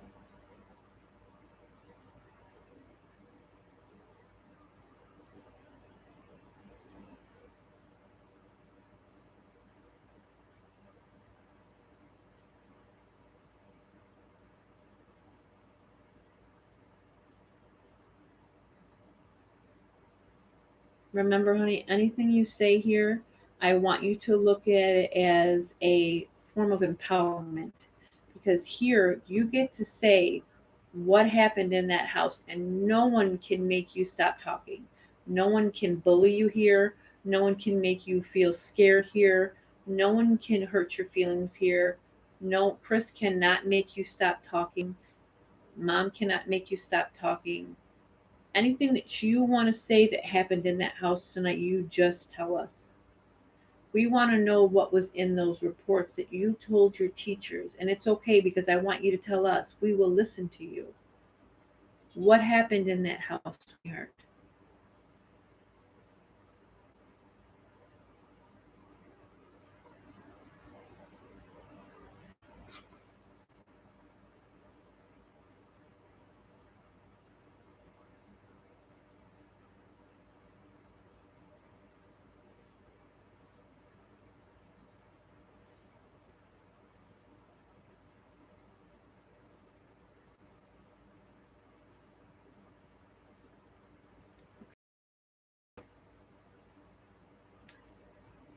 Did I don't want to implement things into it. I want you to tell me specifically what happened to you. What did Chris do to you that made you feel unsafe?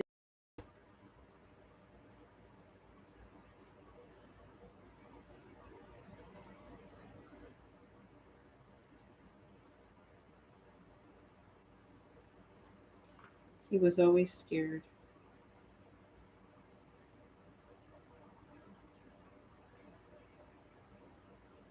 He was always scared he was going to hurt him.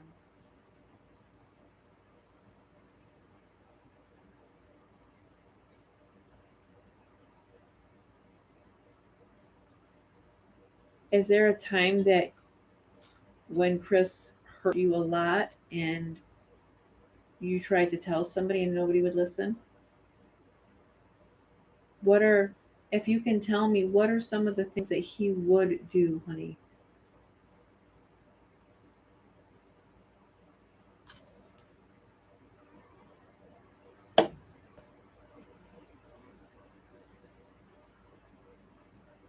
I have no clue what that was.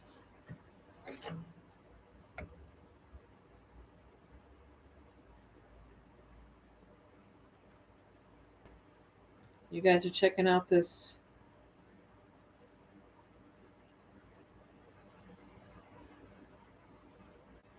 Sebastian, honey, would you repeat that? Because when you said that to me, there was it was like one of my crystals moved on the table on my desk. That little click. If I don't know if you guys heard it, like a said he what?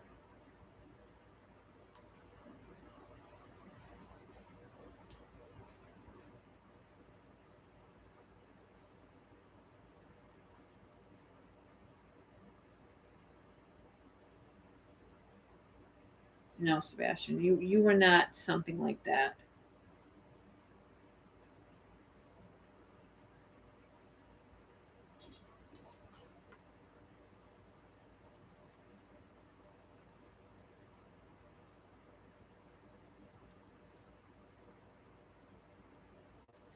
I just wanna I just wanna talk to the people on here, let them know what you went through as a person, okay? Just some of the things. We can keep talking if you want to, but I would like to take a moment and if that's okay with you, talk to the people on here, okay? I wanted to eat. And then he said the word Chris. I wanted to eat. That was the key word. And then just the word Chris, and he stopped right there. I wanted to leave, but he said he would hurt my dad. He was always scared. He was always going to hurt me. Said he would call me a dirty pisser. I said, pull up your pants, boy. He's like giving a statement that he would say to him all the time.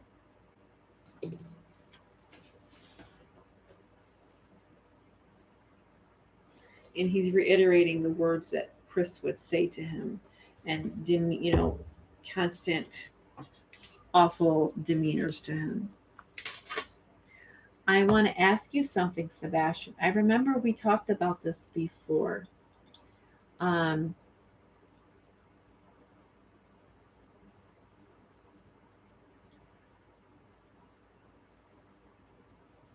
when you,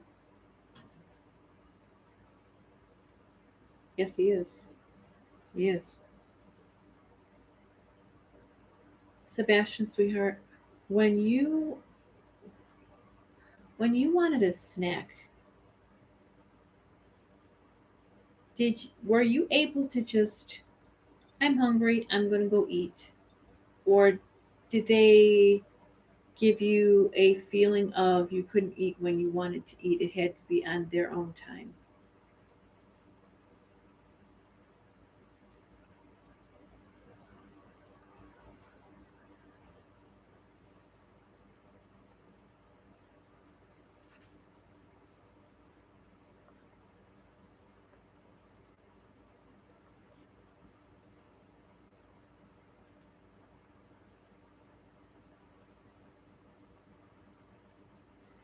They said I could eat if my room was clean. Sebastian, I have some harder questions, honey. If you don't want to answer them, you really don't have to. Um, I really want to know what was in the reports that you told your teacher. Can you talk to me about those specific reports, especially? Chris hurt your arm. What did he do? Oh, he bent your arm. He said he hurt my arm, and then he went directly to he bent my arm. So it was probably kind of he got him in like some sort of move to hurt his arm.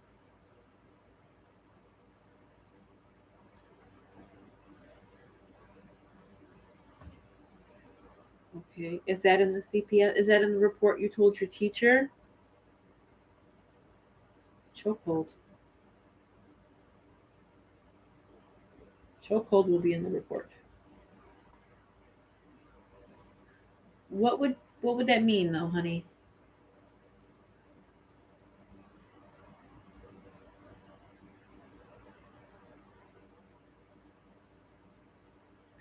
He's talking about one of his hands. I think it's his left hand, one of his fingers on his left hand. What happened to your finger?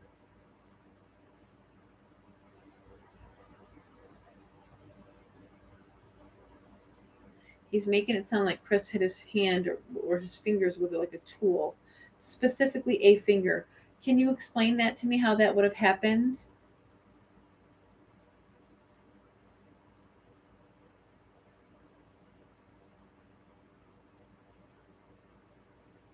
Okay, that song's coming to me. Sometimes I don't have control over what comes.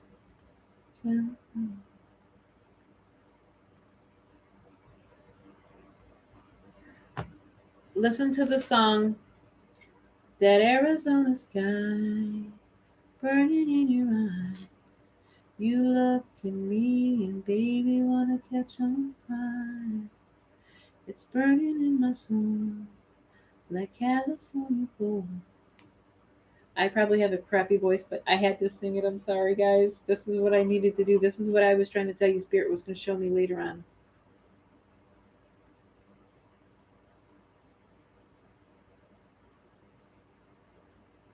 Oh, that makes sense then. Military chokehold with arm bent behind back. Yeah, I can ask that, Blue Eyes. Sebastian.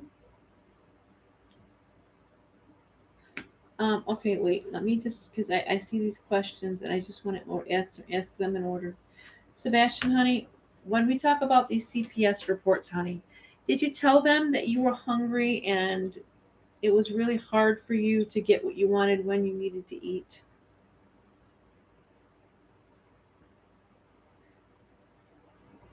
Who listened? I'm confused. You said no, they listened. You said no, they listened because I was too skinny. I was too skinny. Sebastian, did they put any locks on the refrigerator door? Key, key. They locked food up. There was a key. He's talking about the key. When I ask about the lock, he talks about the key to the food. What about cameras? Did they have cameras in the house?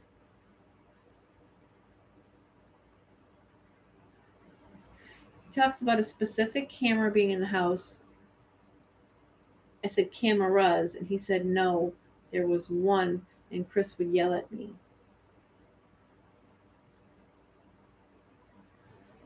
Are you saying that Chris would yell at you through the camera?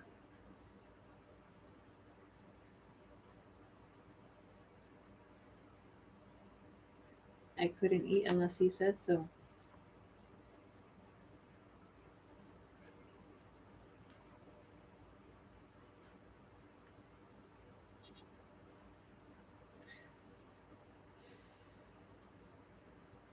Yes, that is, Tammy. I can find words every time you say goodbye, baby. I hear that song and I'm hearing the words piece by piece. Right? It sounds like there would have been you can place these little cameras around your house. I used to do that for like I did in my office, and you guys seen me shut the light off, and you saw that spiritual picture on the wall. It looked like I want to say to me, it looked like someone was stabbing somebody with a knife. Um, so for me, that was a really strange. You know what I mean? And the cat ball went off on my desk after I shut the door and all that. I feel it's that kind of camera type thing. I couldn't eat unless he said so, and they had the key. Hide the goodies. They would hide the goodies. Chris lied.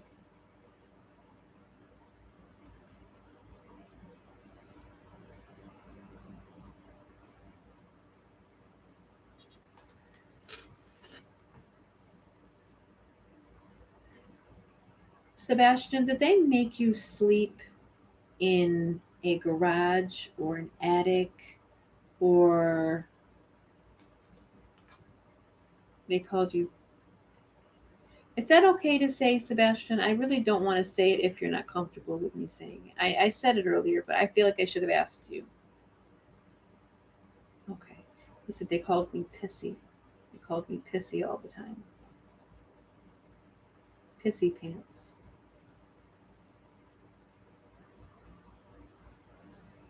Dirty pisser. That sounds like Chris. Was that Chris calling you that? What do you mean, honey?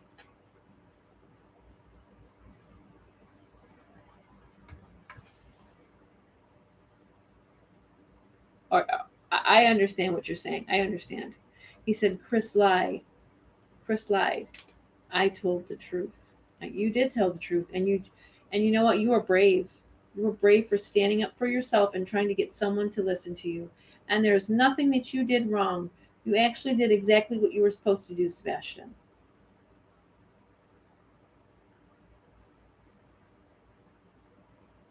Mom lied. I know she did. What did she lie about, Sebastian? Hurt. Hurt. So when those reports were made, she made it sound like Sebastian was lying and Chris was telling the truth. Hold on, Tammy. I'm gonna look now, honey. What I'm gonna do is I'm gonna exit out this live. I mean, the lives are the same. This one will just have less info. I just do that as a backup plan, just in case um, the computer goes out on us. So I'm just gonna get rid of this live. Okay.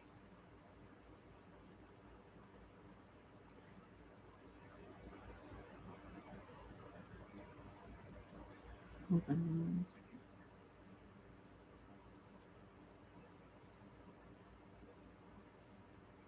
Wow, Tammy, this is pretty good stuff.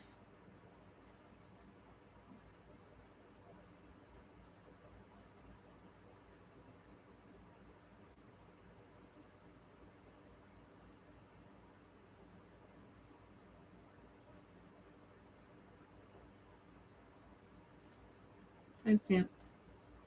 Something behind me is trying to get my attention, and I'm not giving it attention.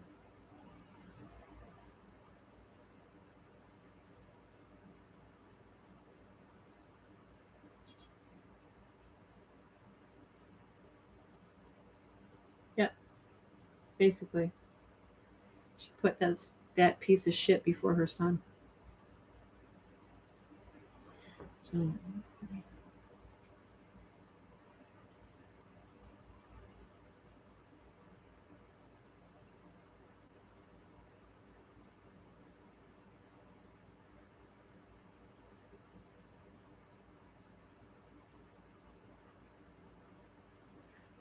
okay, Tammy, I'll ask him right now. Sebastian, do you know how far away from home you are?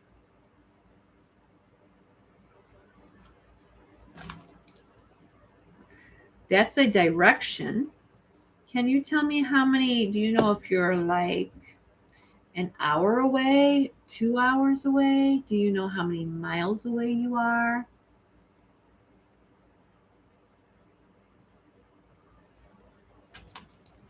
Doing it again. He said,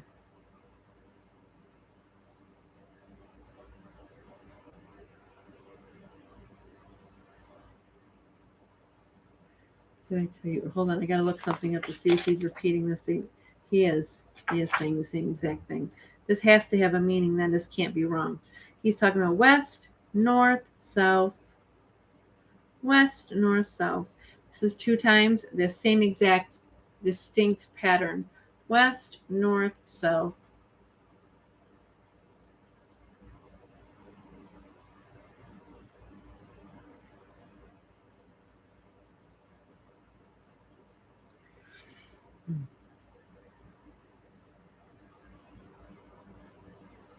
Can you tell me how far away from home you are, sweetheart?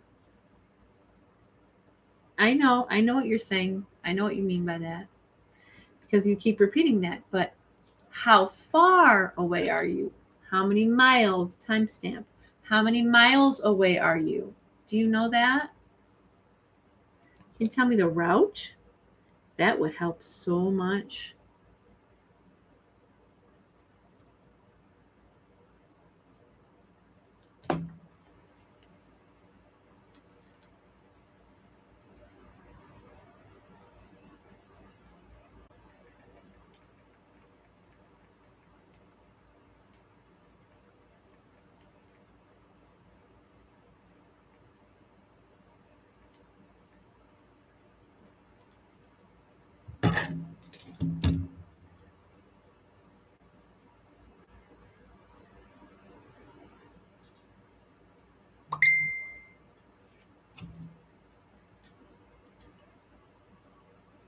Okay, I'll be waiting for you, honey. Um, I wonder if I could do something with this light. I like it a little bit dimmer in here. I don't know if you guys are blurry.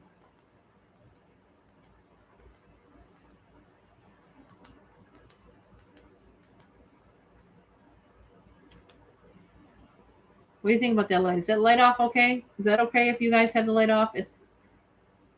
Does that bother you to have the light off all the way, or do you want to have it like that purposely in case we see any anomalies in the back?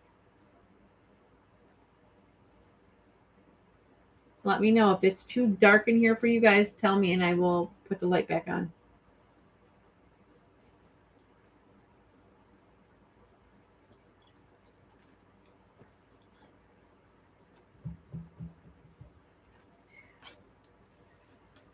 Okay.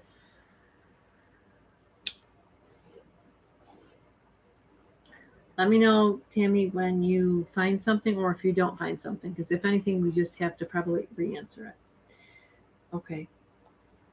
Sebastian, in those reports, honey, do you have anything in those reports to your teacher about medicine? Are they giving you too much medicine or are they not giving you your medicine? Tell me something about your medication.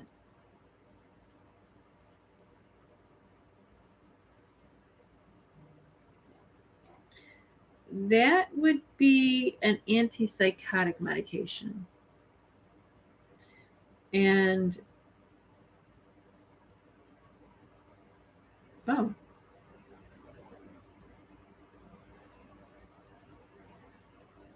he takes that or that's what they were giving you? That would make sense because I was really out of it the other night. Okay. What does that mean, sweetie?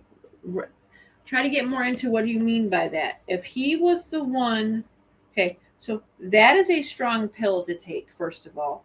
That is for somebody that has a issue. And I don't think you had that kind of issue, honey. Why do you mention his name twice? And meaning what? How did Chris lie?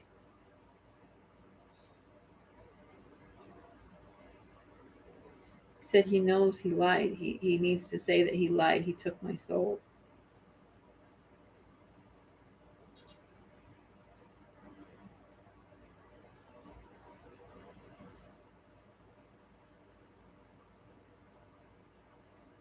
Okay. So, Sebastian, when we talk about the reports and we talk about what else did you talk to your teachers about?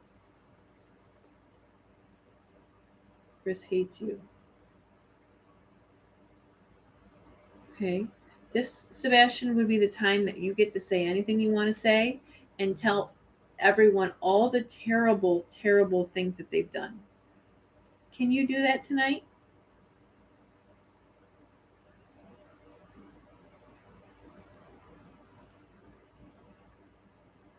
Is it Wes or West?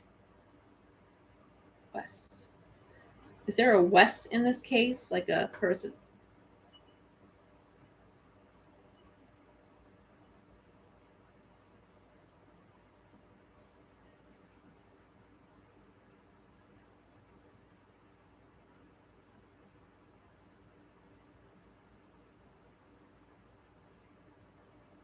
Timestamp. Sebastian, they are talking about you being so amazing. Can you tell me who Wes is? Anybody know who Wes is? Wess.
Okay.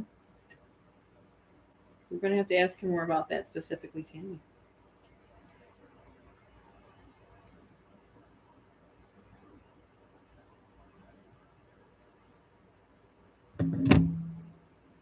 Okay.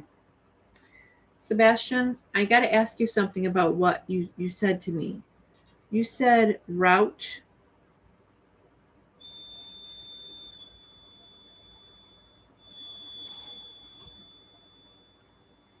Here we go. I said route. Is it this place, honey? Is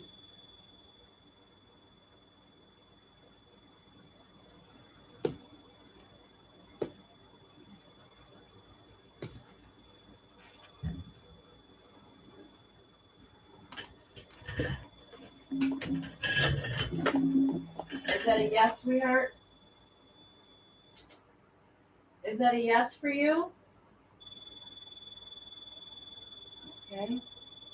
Then that's something I need to look into with Tammy.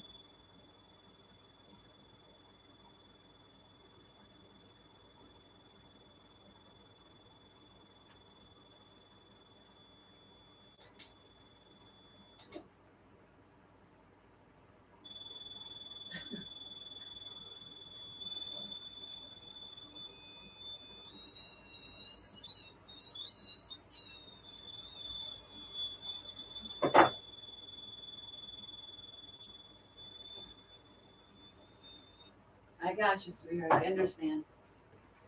All right, honey.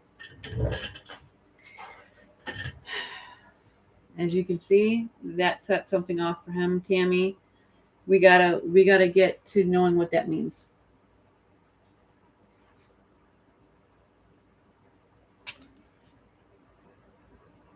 That really fucks me up. So we need to look into that, Tammy.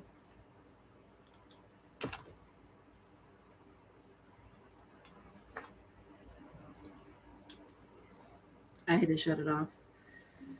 Sebastian, I shut that off, sweetheart, not to ignore you, not to make you feel upset. I want to be one on one with you, and I know you're probably playing with the teddy bear over there. We just don't see it. You know what I mean? You're. If you notice, I have the teddy bear with the light. That's a teddy bear over there for him, and it's got his actual nameplate behind the REM pod. Believe it or not, so he's probably touching his nameplate behind the REM pod.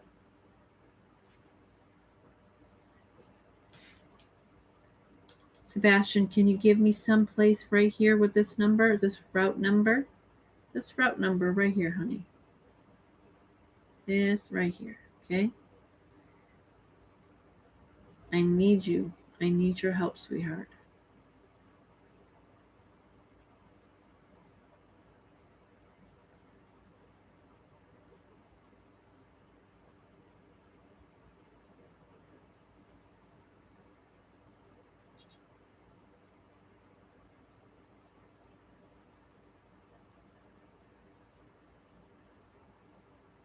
What's going off, honey? You talking about the REM pod going off? I shut it off. I can turn it back on, yes. Tammy, I'm sending you something else right now. I have another number, and then the word. I'll just send it to you, okay?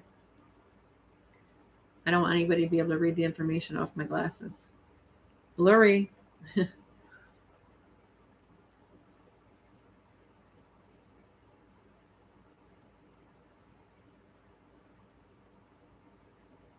Okay.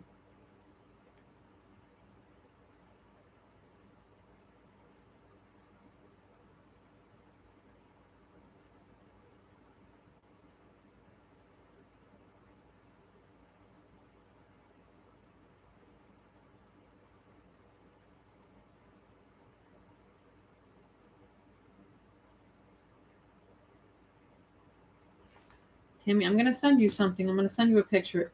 Don't mind my handwriting, please.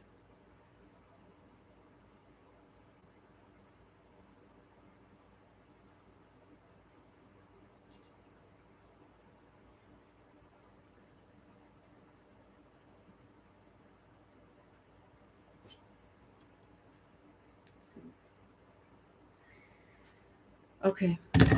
Let's get back on track here. You just let me know when you have something, okay? Okay.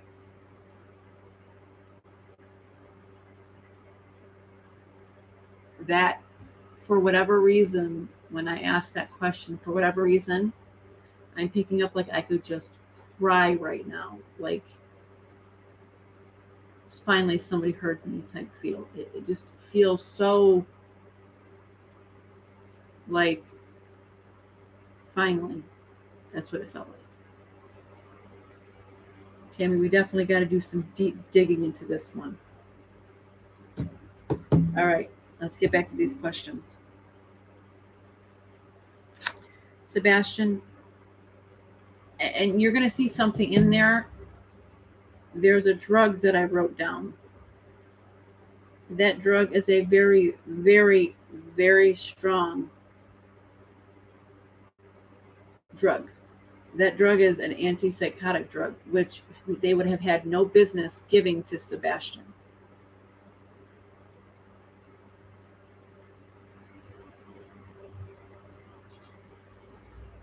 Chris was not supposed to be in the house, Sebastian.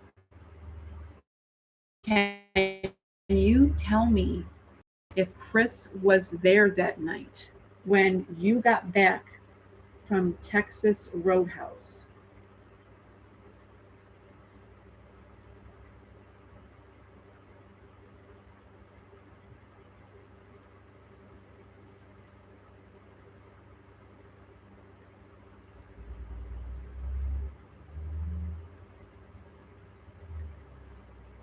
Okay, let me ask you this, sweetie. Was he with the man Chris Carr? Because you said, okay, what does he have to do with that? He speaks of him being with two people that night. We're not talking about Katie here. We're talking about he was with two people that night. He talks about a man named Danny, and then he says the word Chris. But that could be Chris Carr, because now we know that there's an involvement there. Or was it he saying him and Danny?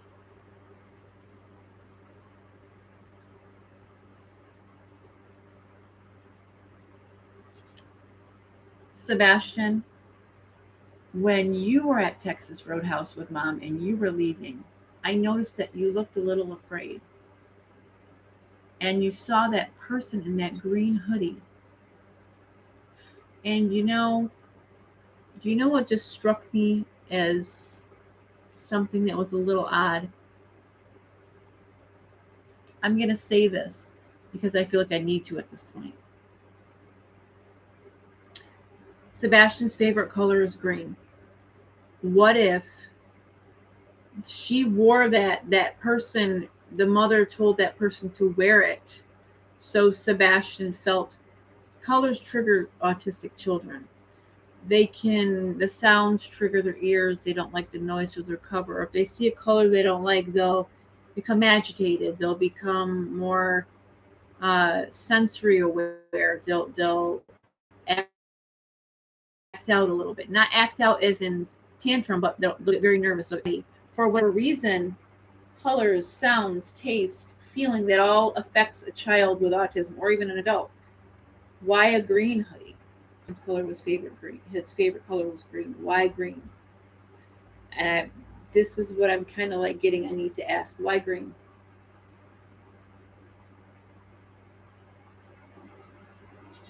Seth said that was what he was on. I believe is starts with that would either be that could be Risperdone or Risperdal, um, but that's not the pill I got here. Now this could mean a symbolic name of it, as in that drug that drug family. So I'm just gonna say it because uh, you guys can all look it up and see what it does to somebody. Okay, I got the word halidol. We all know what halidol is, right? Go check out what halidol is. And then he said the word Chris right after that. Right after.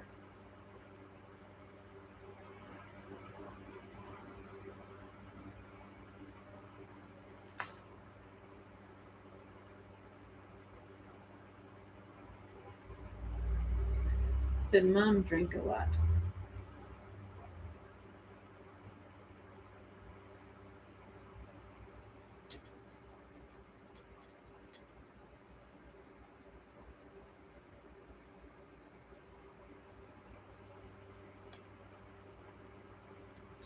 I know Chris lied. I believe you, sweetheart. I believe everything that you say here. I believe every single word that you tell me. I do not doubt you at all. I think you are strong and brave, and I'm thanking you for telling us what's going on and what has happened. What about Faith? Is it Faith? What's the girl's name? The sister there. Is it Faith? I don't know if he's telling me to have faith or the person's name is Faith.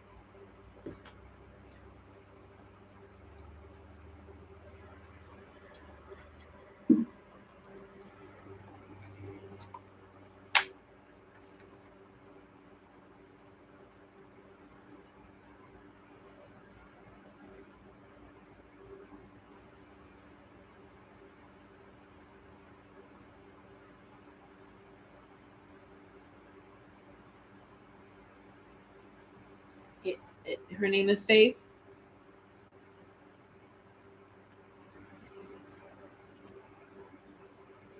Sebastian, I think I asked you before, but I'm going to ask you again. Okay, just to be just so we know, but I can't remember if I asked you. Did you know the person in the green hoodie?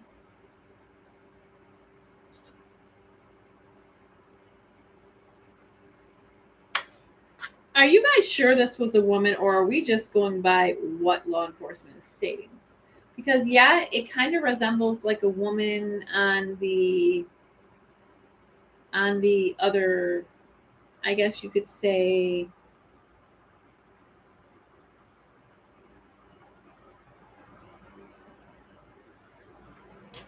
because he says will.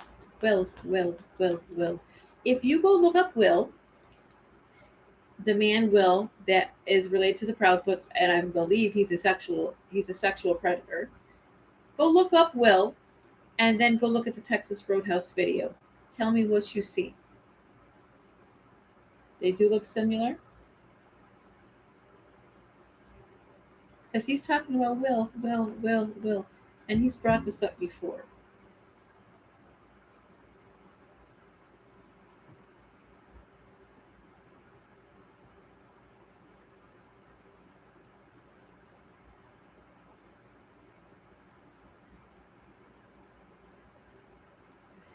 He's talking about the word strangle again.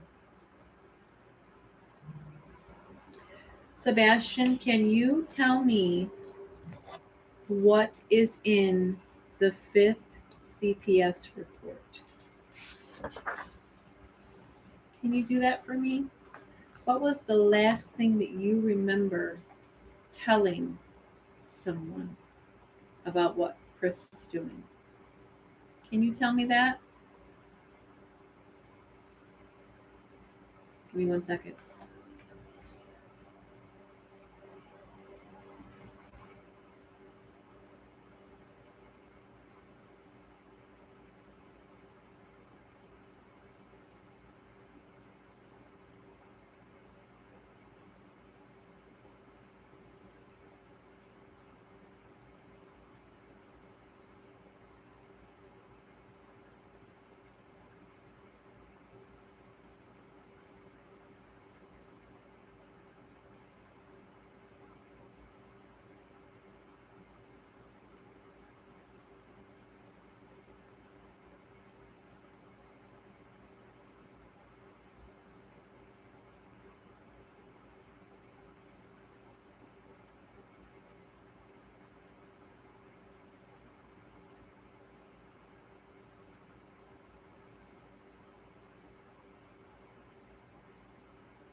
You guys see that?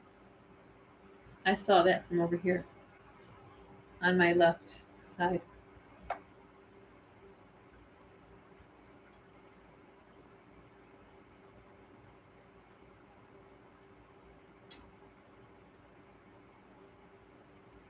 I think it was a guy. I've said that from the beginning, and people are like, no, it was a woman.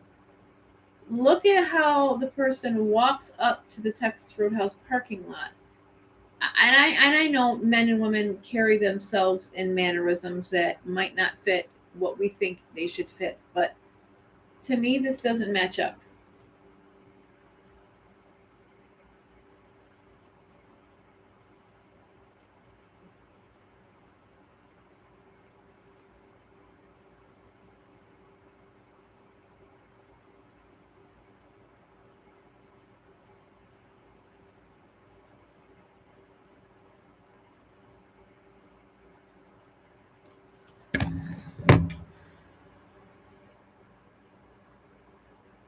Yeah, I've always felt Green Hoodie was a man. I've never picked it up that it was a woman. If you look at the person coming across the parking lot, he looks like the man that is Chris Proudfoot's family. If you go look at it, you see the walk. It's some people would think it's I'm just gonna say it. Somebody thinks it's a lesbian, and I mean I don't like to point things out. It could be somebody that's more of a has manlier features for a woman. I don't like to objectify people, um, but some people are thinking it's that. But William keeps coming up.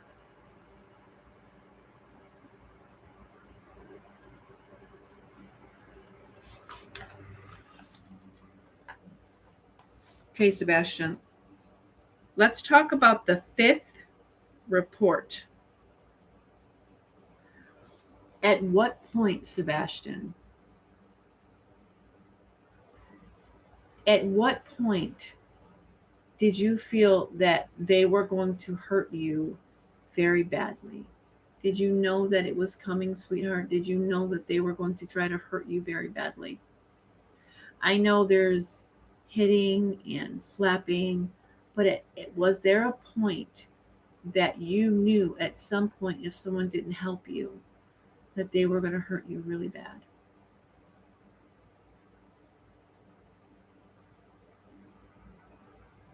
He said, I tried to tell Chris to stop, but he wouldn't listen.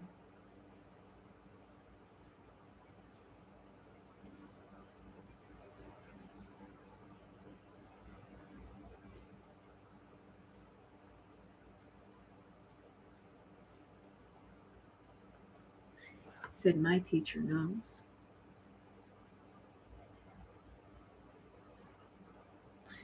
You know, here's a question in all this, and I got to ask this because the teacher was this aware, and she did her job. She's a mandated reporter. She did exactly what she was supposed to do.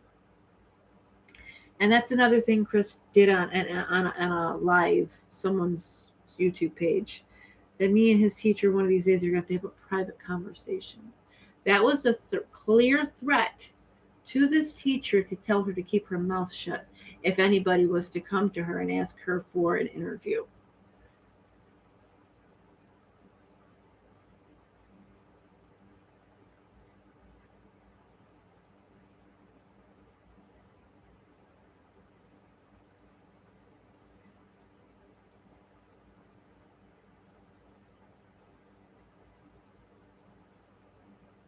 So my question is, has this woman been interviewed by the police? Has this woman ever reached out to anybody and spoke? And I mean, I know she probably can't in a legal aspect, but maybe it could have. Did the teacher talk to this to detectives? Did she talk to anybody? I don't think she was paid to be quiet because she reported it. She showed up for Sebastian in that way. She told what was happening to Sebastian in the house. To be quiet, no, I think they're probably threatening her to keep her mouth shut. Where is the state attorney general in all of this? Well, ask yourself how Craddock got his position, and after him stating on the internet, social media, rape is just another word for snuggle struggle. When you are dealing with that sort of, I don't want to be, I don't want to call out certain groups, but that good old Southern boy attitude where you're untouchable and you can do things. I mean, the district attorney himself knew about that post, and he still was there probably to swear in Craddock. So that tells you the level of competency, that the level of good old boy behavior. They have ignored all tips. There is no tip that they have checked out. They have not stopped to. I mean, it was going to a signed off employee's phone number that no longer worked there. So how many? I mean, this should tell you why Sonny is gone. And I'm sorry to say this, but I sincerely believe that there is a reason why that man had an accident at the convention where he did. I would love to know who was around him at this time of death.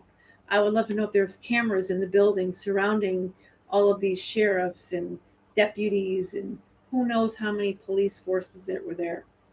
I would love to know if there was a camera there and how he just fell to his demise. I would love to know how, after he passes away, there's no more news on Sebastian. I think Craddock was put in office to protect certain groups of people. And I don't mean just the Proudfoots.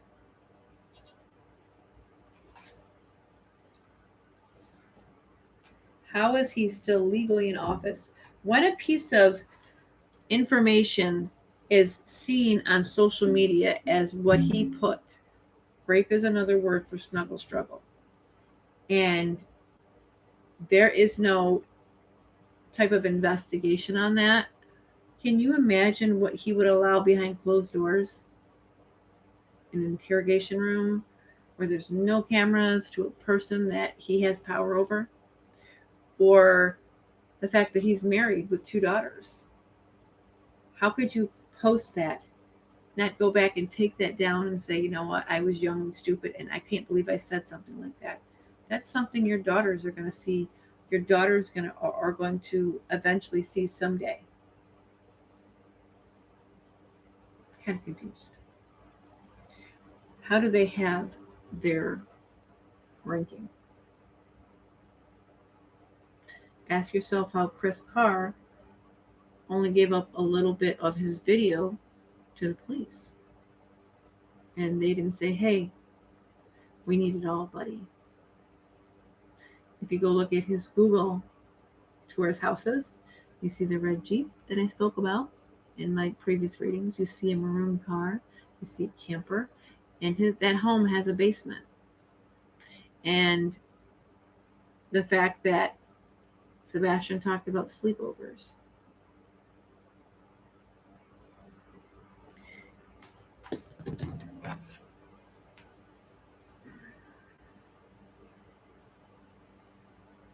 And there's the word will again.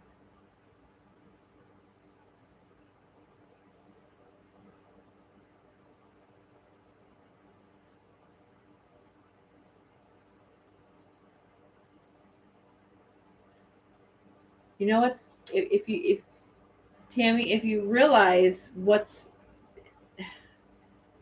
in that area, right? How much of that is like mapped around each other?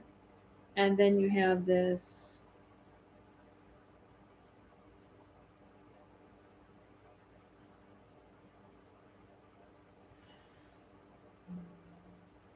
Oh, it's right there.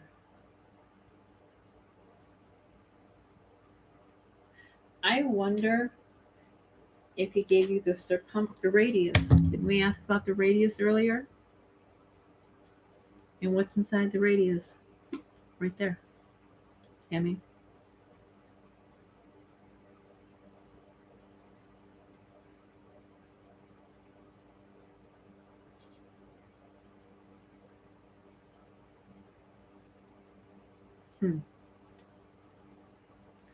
Tammy, if you know, you know, babe.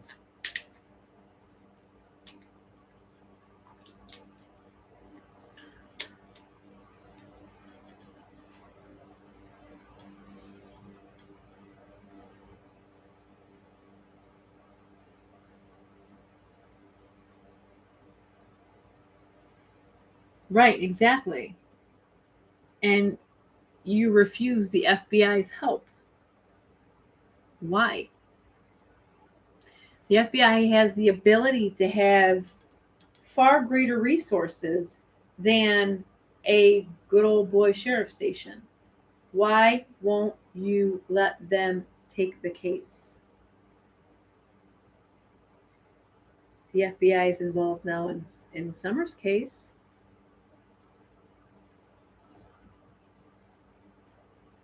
So if you know this boy is missing and you haven't had a single lead, which I find very fucking hard to believe, I'm just sorry, very hard to believe. I don't know if you guys saw in the. I'm kind of confused which way these cameras are going. So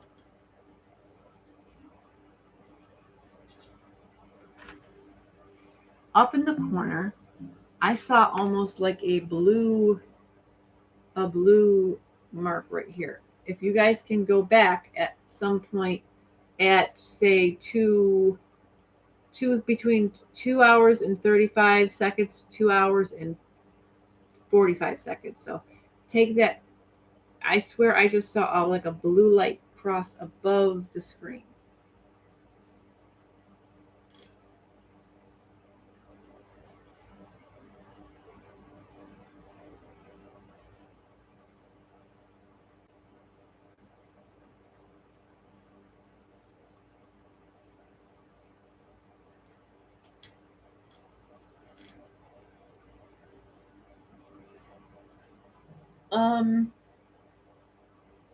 I don't know how much I can say blue eyes to be honest. Let me see.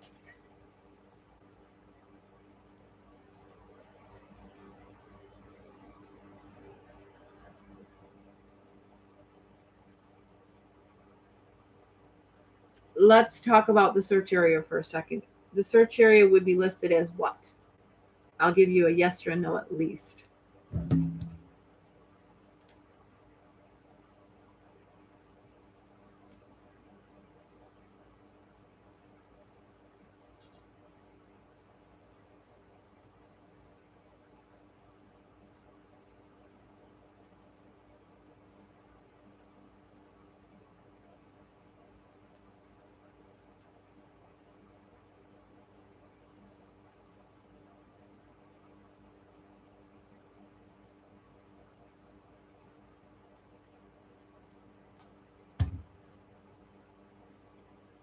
Yes. Did you see the blue light? Kylie Ray, did you see that? It was above my head here. And it was like in the very corner, but I saw it. It was like a long, like a blue whoosh. I call them wisps. We see them a lot in my family. My sister in law sees them. I see them. We see them a lot when my mom was passing.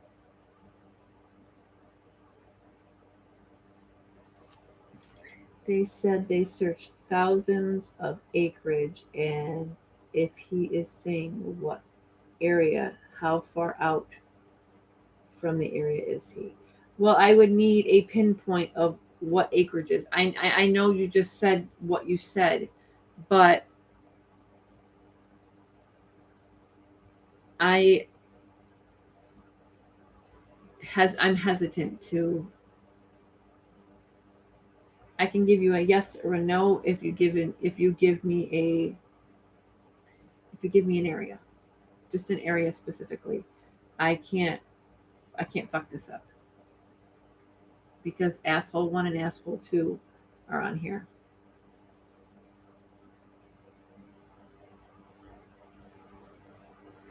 Yeah, you'll probably see it. It's like almost like a baby blue color at two 2 hours and try between 2 hours and 35 seconds to 2 hours and 45 seconds. It would be in that marker time.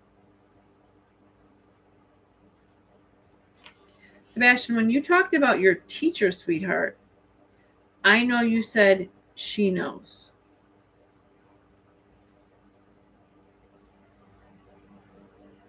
Is it Bailey or Belly? What do you mean about Belly?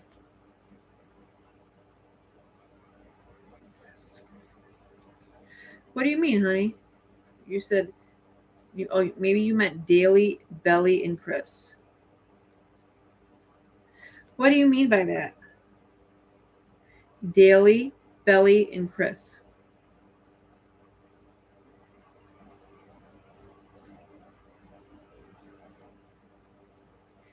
What do you mean Chris cut?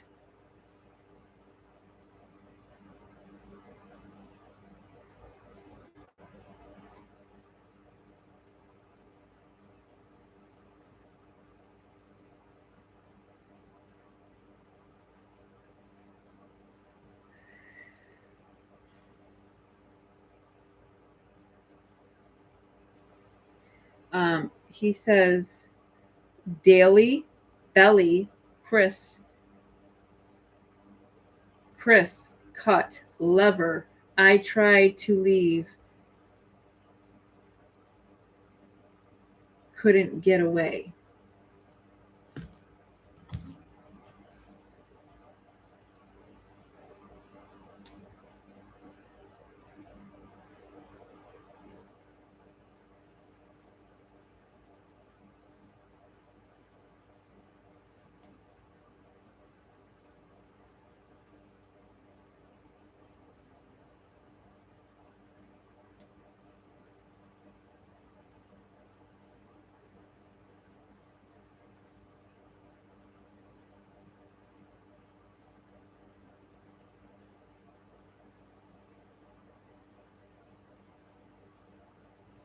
Um, hold on, Danny.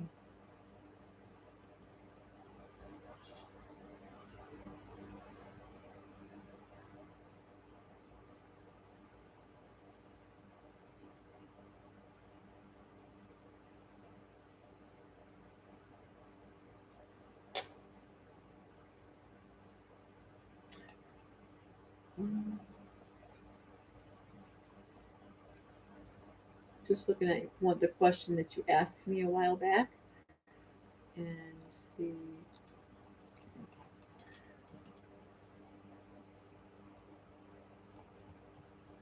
Um,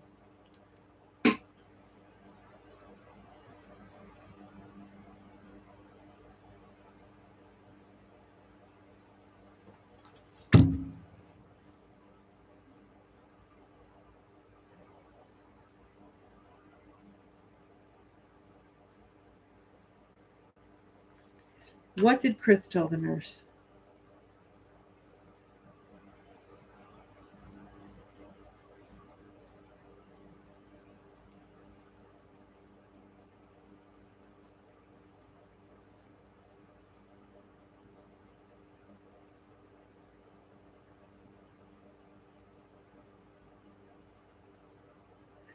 He said, Chris told the nurse I needed help, but I didn't. He wanted me dead.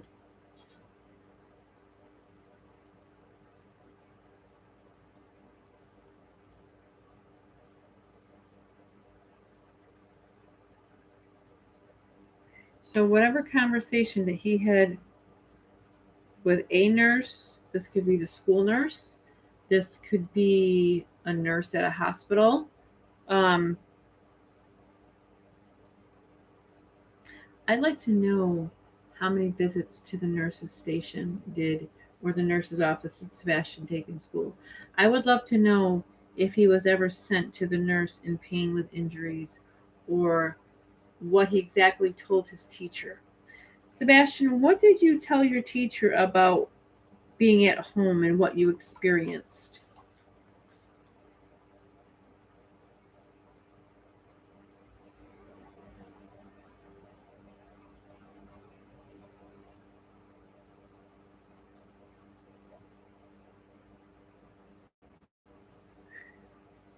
Okay, let's get into this. I'm going to get into this with you, honey, because this is a topic tonight, actually. Took a life away, stole his shoes. I don't get that. Barefoot.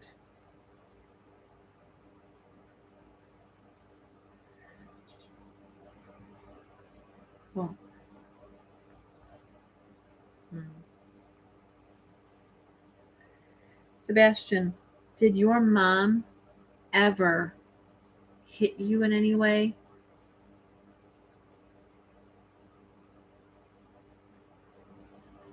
What do you mean? Said a couple of times she wanted me to lie.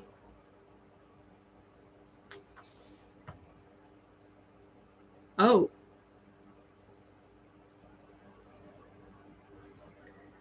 she wanted me to lie to Chris.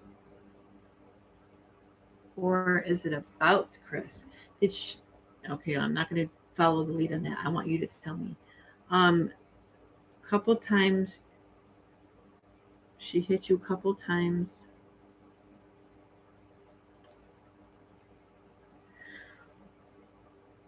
I got you, honey. She hit me a couple times. She want me to lie to Chris.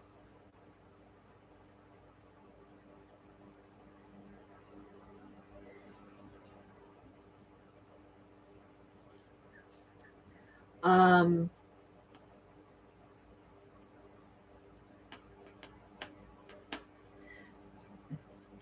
he's said sever numerous times tonight. People,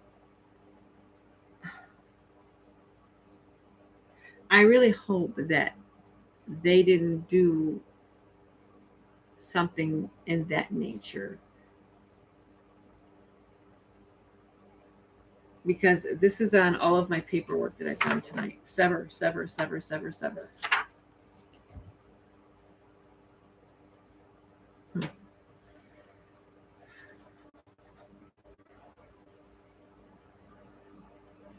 Sebastian, when you talked to your teacher and you told her what was going on, what was her response to you?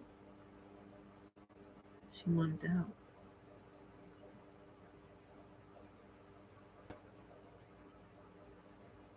I have someone that is not. Um, I have somebody that's not crossed over.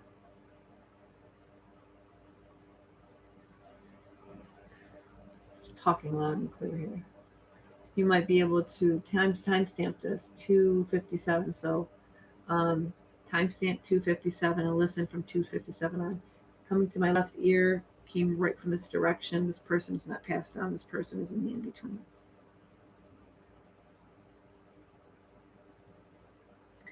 When you say she wanted to help, what did she want to help you with?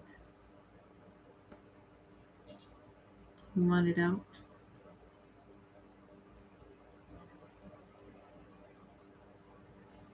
Out away from Chris.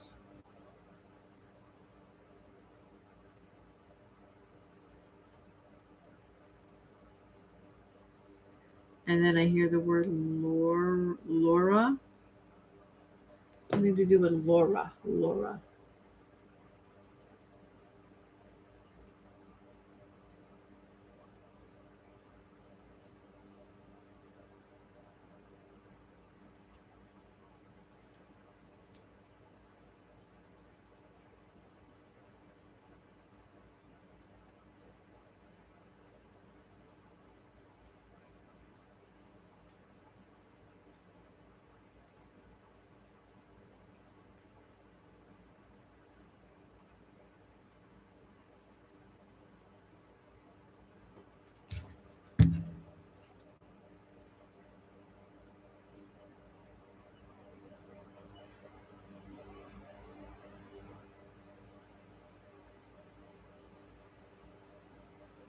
That's Katie's friend.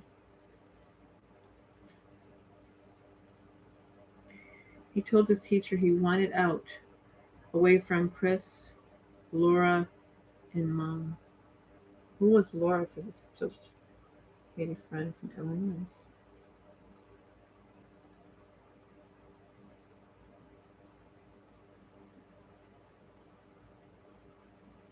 When you were at Texas Roadhouse, sweetheart, you told your mom no.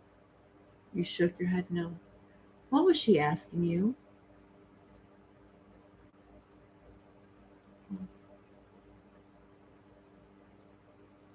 That makes sense. She was asking him if he wanted to go see Chris, and he told her no.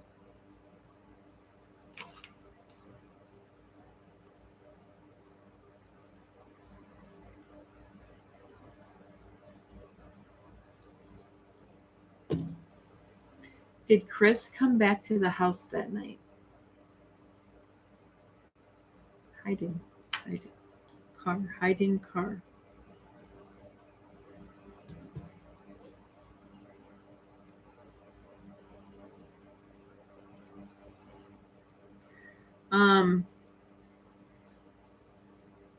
I asked if he's talking about hiding car, and then I don't know if he means Lorelei, like a name together, or Laura lied.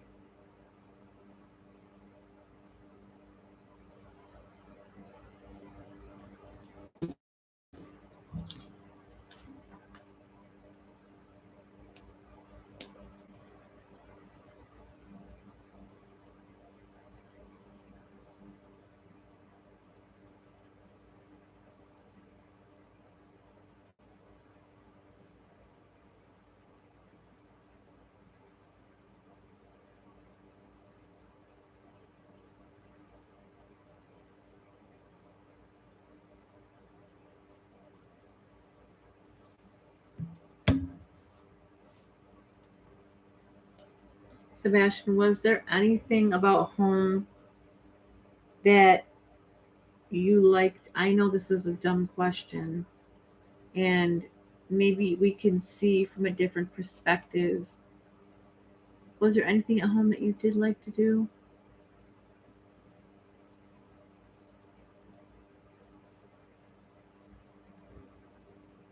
Animals, but Chris took them away.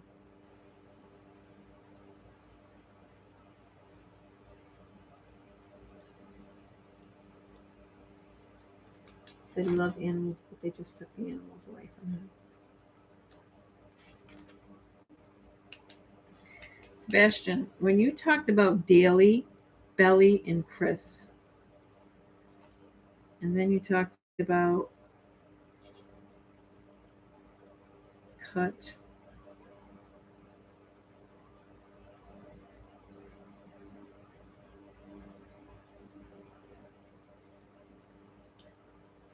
what do you mean?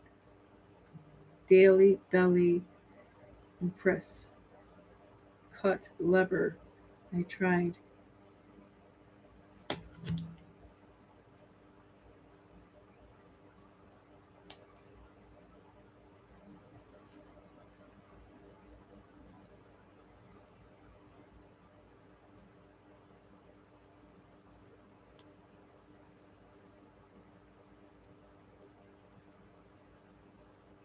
Go now. Okay.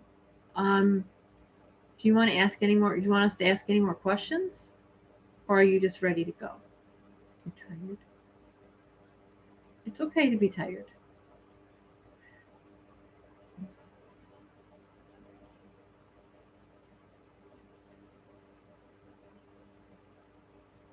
Is there anything else you want to say tonight about the live or about the people on here that are talking to you?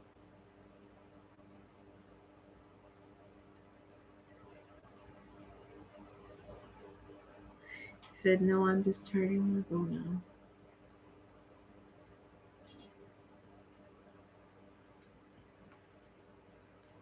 Did you see that I brought you the teddy bear again, and then your name tag back there? It's behind that machine over there.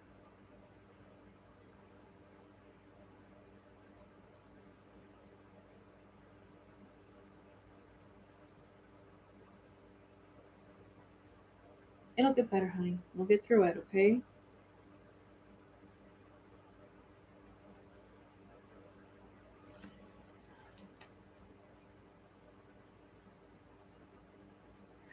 I keep hearing the word Lorelei, Lorelei. I don't know if that's a person or, well, if he's saying Lorelei, or is he saying Lorelei, like a person's name? He's just talking about he wants to leave. He's tired.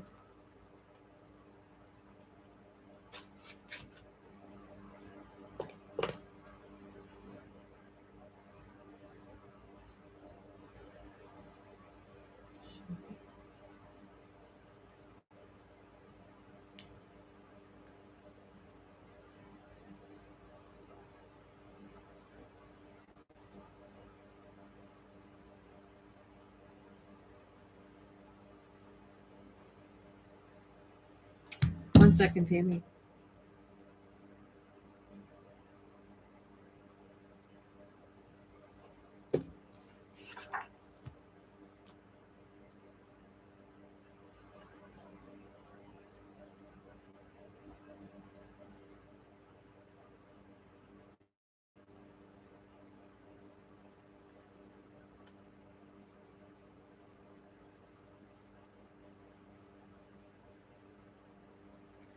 Sebastian, does this mean anything?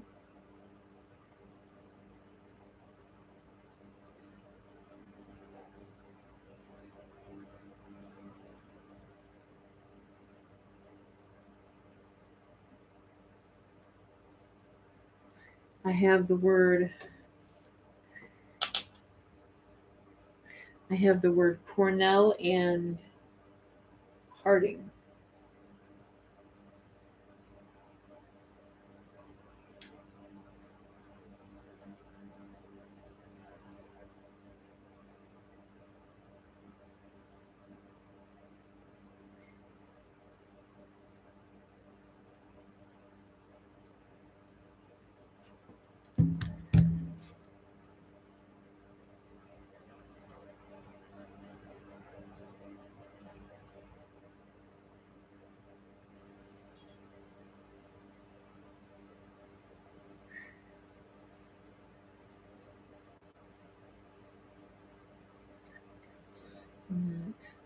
Yes, Sebastian. I don't think Sebastian is here anymore. I'm getting something completely different now. I'm getting something talked about Harding, Cornell, below, and Res. This is somebody completely different that I'm not going to be doing right now with.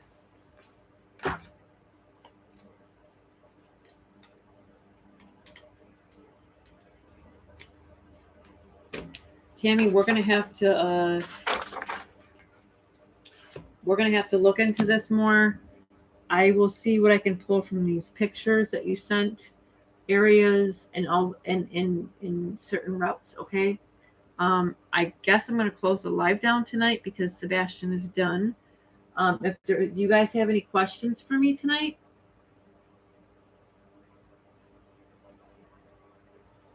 He's Bestie Laura. I kind of figured that. Now I don't know if he's saying Lorelei or how somebody. I've heard that name before. Like someone named their kid that before. Excuse me, Lorelei. Like that's like a Southern belle in that type of name. Or Laura lied.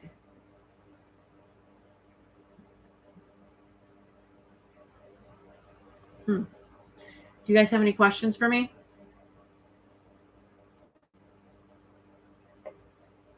I don't force Sebastian to stay because it could be too much for him. It's very taxing on spirit. It's very it's definitely not easy to stay in one spot so long for a spirit.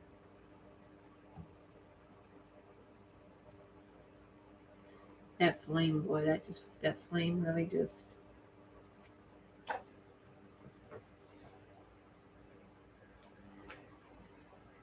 Let me check this REM pod one more time.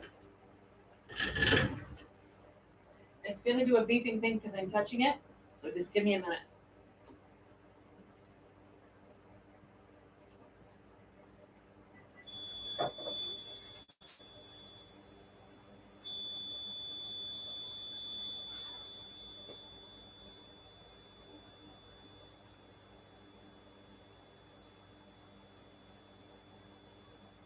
If you notice it's staying on green for Sebastian, if you're paying attention to the color, that's strictly green.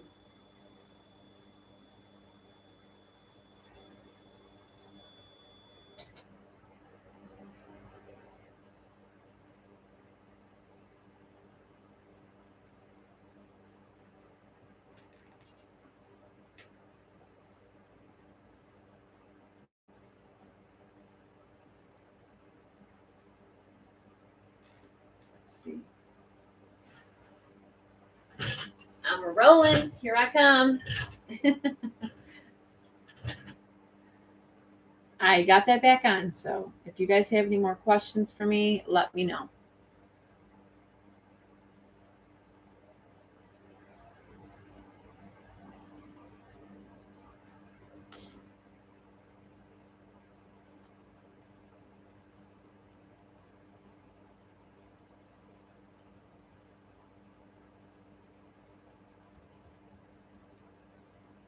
I know. I saw the message about Melissa. Melissa's husband apparently works with wood, building basements, wooden trunks. And then I heard the word abuse right after reading that message.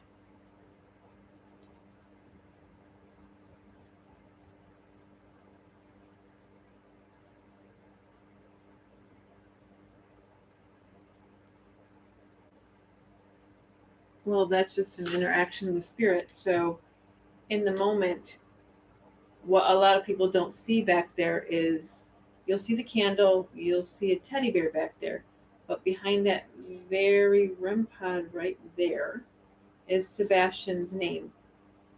And it's a nameplate about this big with his whole name, and he has dinosaurs above it. And I bought it in Virginia Beach for him specifically. And I keep it up there next to my candle. If you notice, my candle has been going nutty tonight. Look at that.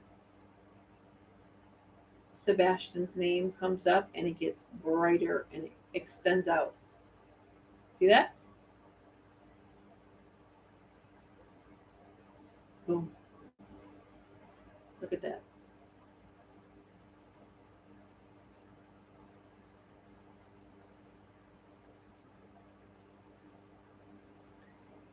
Spirit has many different ways of communicating, even if they are tired.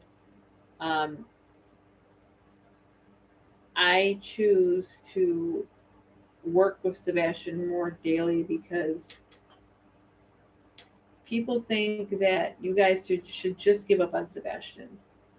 It's been 2 years. That's what they're hoping for that you guys will let happen. It's gonna die down. It's gonna die down. And the thing about that is we can't let that happen. Keeping his name in the media every day, no matter what, some way, somehow, a picture, a video, a song, anything for Sebastian that you do, you are participating in his coming home.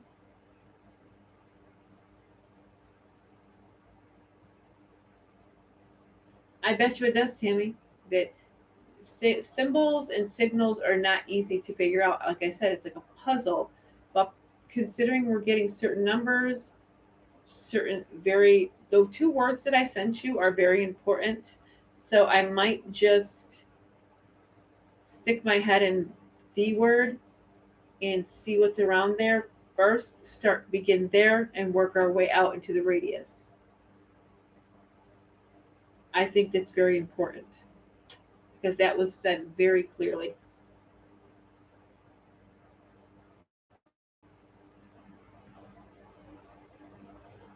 I didn't care for him. I didn't like his energy. So I would never work with him. To me, it was just a different outcome than what he was really doing. It was him kind of like, I know there's a few lives. I can hear you loud and clear, guys, but I'm not communicating after this point.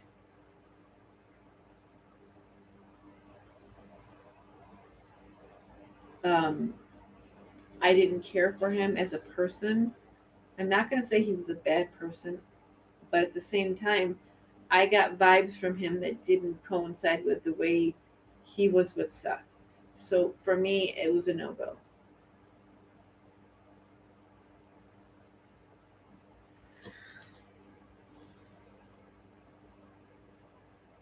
Well, actually, I'm going to do something different. What I'm going to do is I'm going to go over the notes, rewrite them so they're neater, and then I'm going to go overlook the pictures. And then I'm going to blow the pictures up so I can see what I can get from it.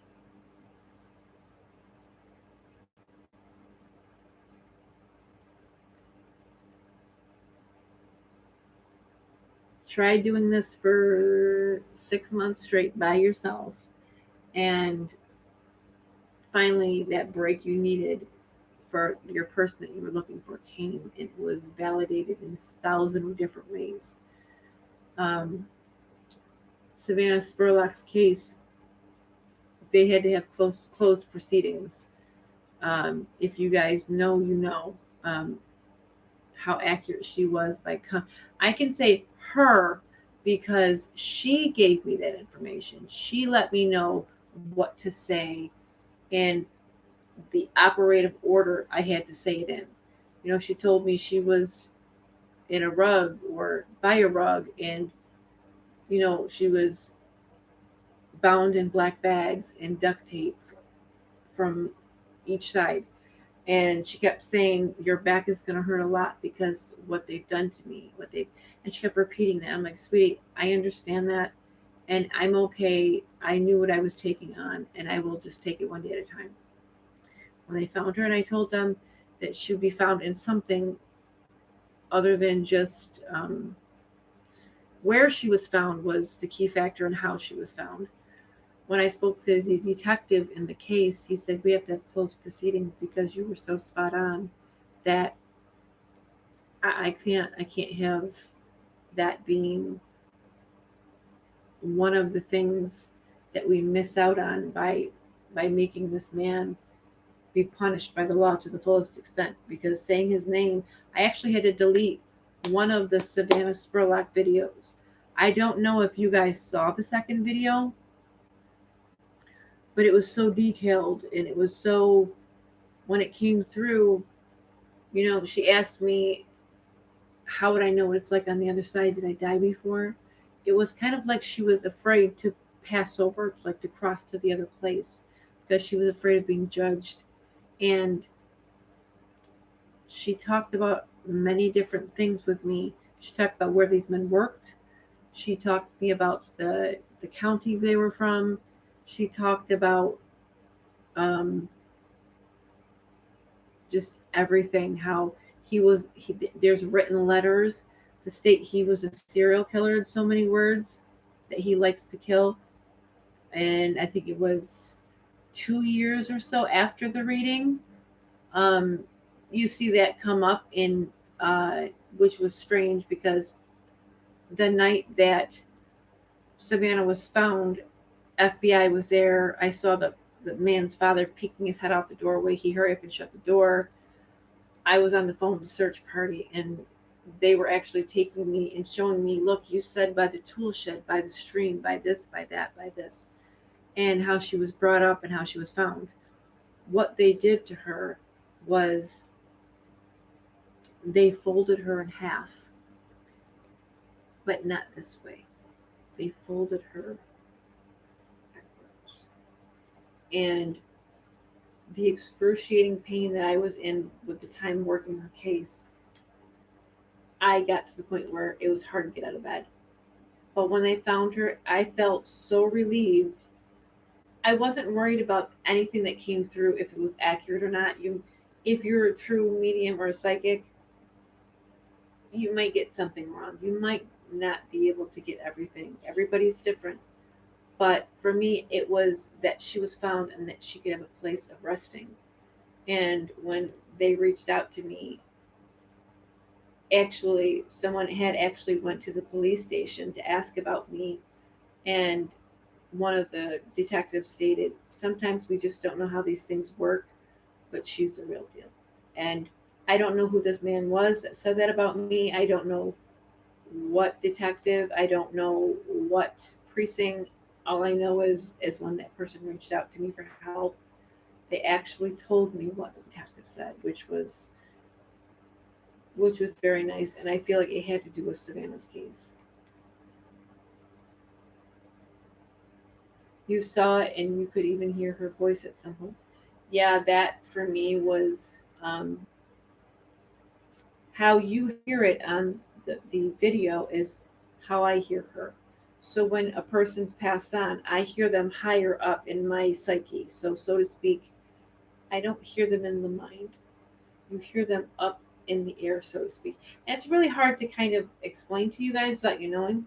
And then the people that are not crossed over, I hear with my ears because they're still on the physical plane, the physical world.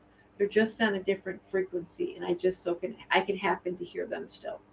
But when they are crossed over, I hear them all the way up here, and they'll give me cues and they'll give me symbols, and you have to figure all that out like a puzzle. So it was really hard, but I was so relieved that she was found because they were relentless on her. The people that took her were actually commenting on my page. They were trying to find me. Just I even spoke to Pitbulls and Pearly guy about Savannah, and I guess the people that hurt Savannah were even trying to find out who he was.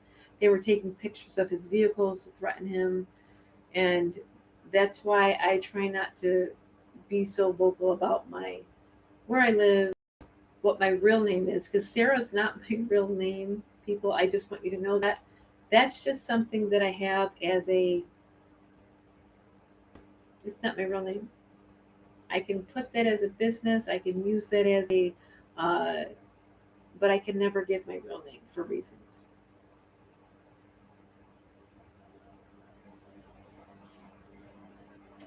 So that's definitely one of the things that I always tell my granddaughter. We can never say our real names in any readings that we do or anything like that.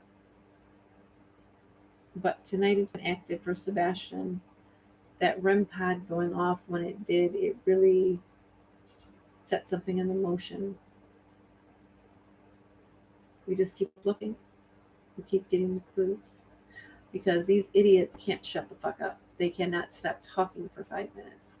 They only look more guiltier and more guiltier and more guiltier. It's really sad how they need that much attention, and they show their asses to the point where people really know what you've done and people know what you've said to Sebastian and how you made him feel every day. You make timestamp that, guys. It's a whole person talking. You guys should be able to hear that with good headphones on. I can hear that loud as day.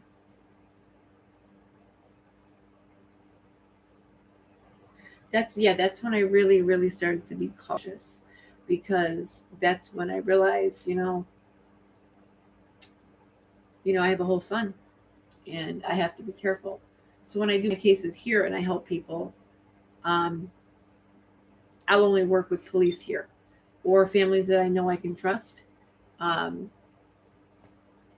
I don't let too much personal information about me. You guys know about me on here because I give that information. I feel I can share a lot with you guys on here,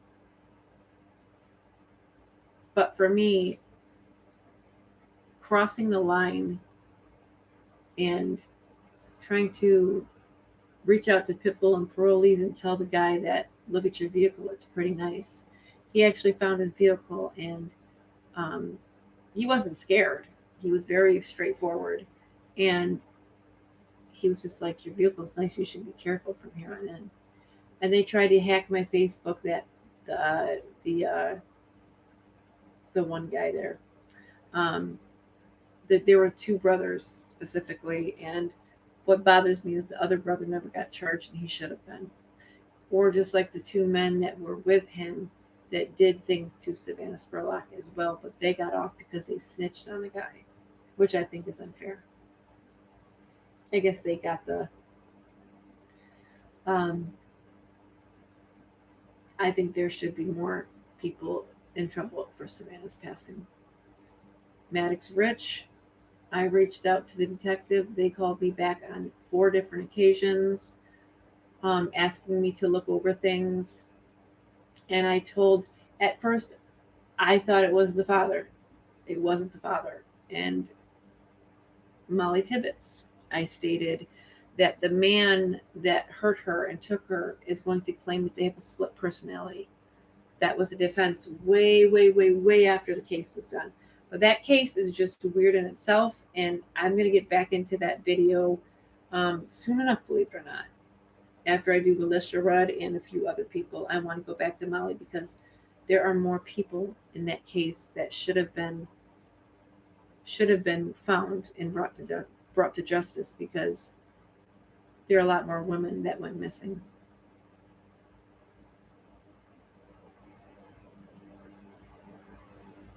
Put her up, Blue Eyes. The first name is fine. I don't need a full name. I don't need anything else. You can give me just the full first name, or you can inbox me a picture of her without any information regarding the picture. You can just put her picture up, or just the first name. That's it.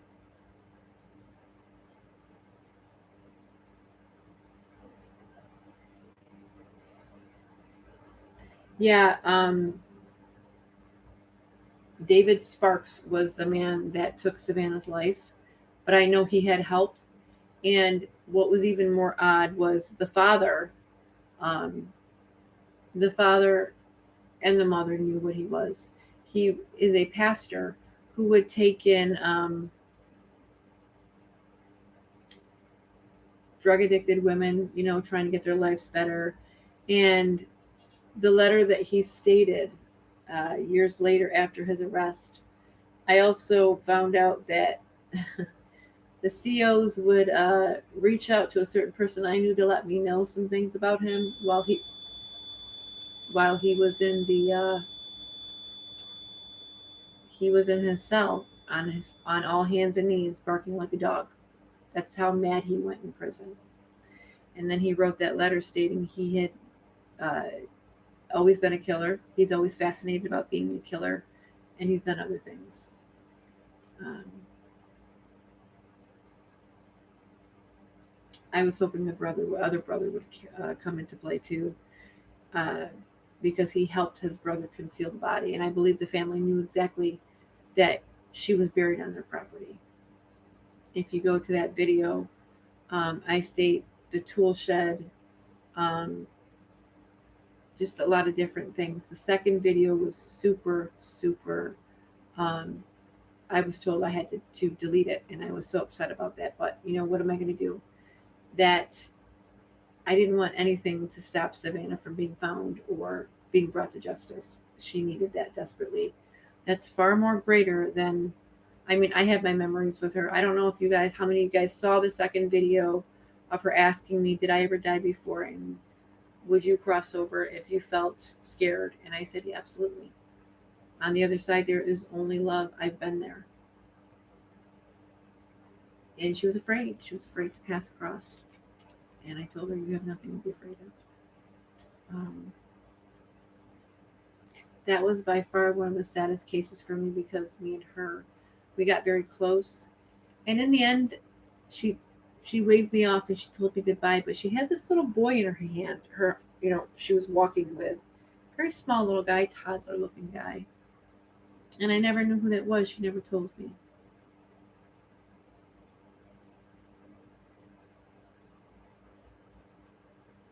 So loud tonight. I hear the spirits right now that are not passed on, which means when I go into my bed, it's going to be loud as hell in my room and I'm going to be frustrated.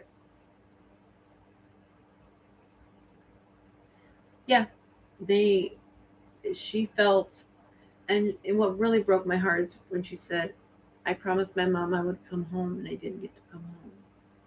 But her mom said, promise you're coming home tonight. And she said, she promised your mom I'm coming home tonight. And I think she thought she let her mother down in so many words. But and and she definitely refused to go to the other side out of feeling of judgment, but also she said she was a squirrel, like I'm sticking around till this is done. We did a lot of sessions together on the down low, on the quiet, with a lot of search parties. There was no coverage here. Um, there was a lot of times where I was on the phone with the search parties, boots on the ground, and they were searching. We were texting, we were video calling. At one point, I was remote viewing in a cemetery, and I said, "You're going to find a shoe. It's going to be a woman's shoe, and you're going to find something red with it, like almost like something small." And I remember one of the girls getting really freaked out about it, and it scared her because how do I know something is there and I live in like 8 states away? There's a lot of things to that case that really touched my heart. Savannah and I got really close, and her boys. At first, I couldn't clock in if she was saying her son or her boys, but when she said babies, I understood. Um, I got to know her father a little bit. We a person had reached out to me for him, and I was grateful for that. I was grateful for that because her dad obviously knew this was when she was. I think when she was found, the way she stated, I think he really understood then. Oh, this is my daughter. She really was reaching out to me. Some people like me, they are not. Um, they are just. They're told that they are. It, I've went from you're fake to now you're talking to demons and all this other stuff because some of the stuff was so accurate that I was evil because I got Savannah coming through and she was just hammering stuff through, and then it was I'm talking to demons, and that was a fake at one point. And I have tougher skin than most.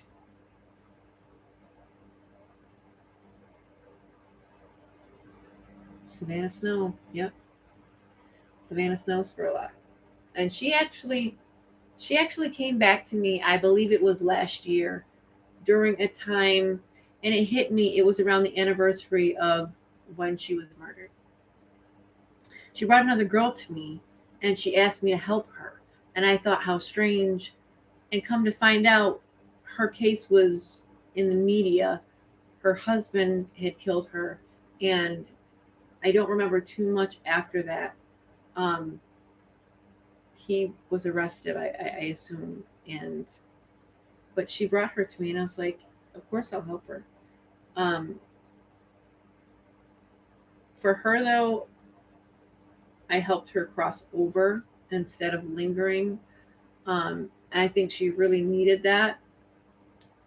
A lot of spirits do need that. They just need to know that they're going to be okay with you when you do cross them over.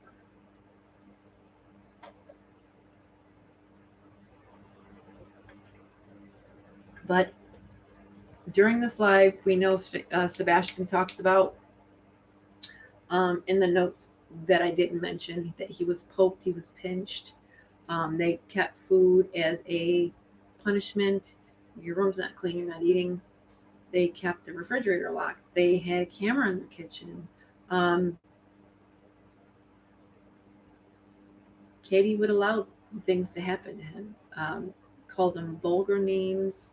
Um, I don't know what sever means, but I keep hearing it. I really hate that I hear that because when I hear that in a case, sever can mean either the neck or somebody did something to the body to make it more disposable.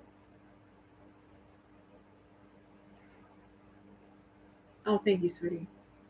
Um, and that's what scares me in this case is Sebastian in that manner. I'm not going to go any further than that.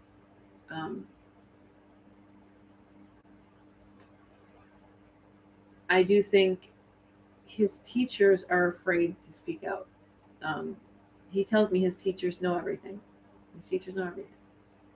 But that was funny when I heard him say that because I remember seeing something on YouTube today about him saying, "Oh, me and the teacher are going to have a talk in private." As if you have the ability to talk to her in private. Who the fuck does he think he is? And then you have the name Mike Pence, who you do understand at one point was the vice president, right? What he would have to do with Sebastian in the Proudfoots, I don't know. There's got to be a connection there somewhere because he wouldn't have mentioned it to me.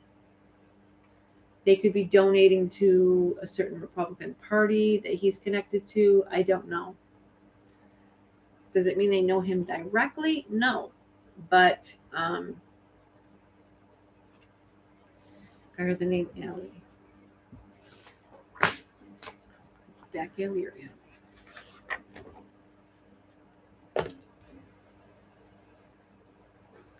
And I don't know how many of you looked at the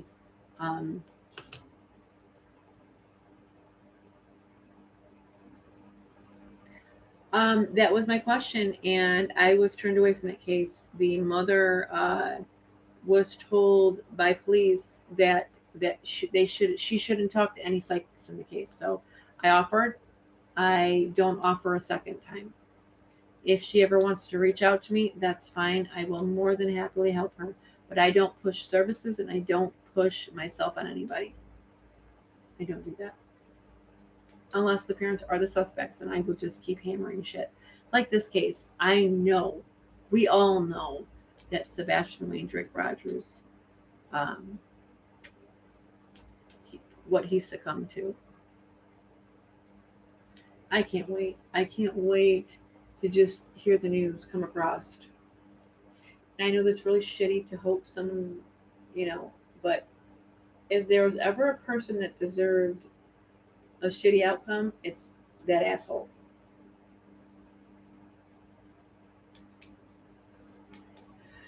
Yeah, Catherine, if you want to go check out prior cases, you're more than welcome to.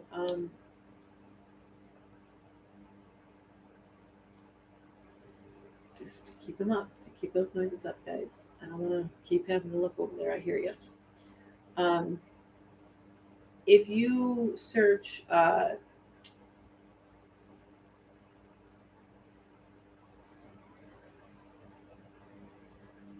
getting an answer back that I wasn't prepared to hear.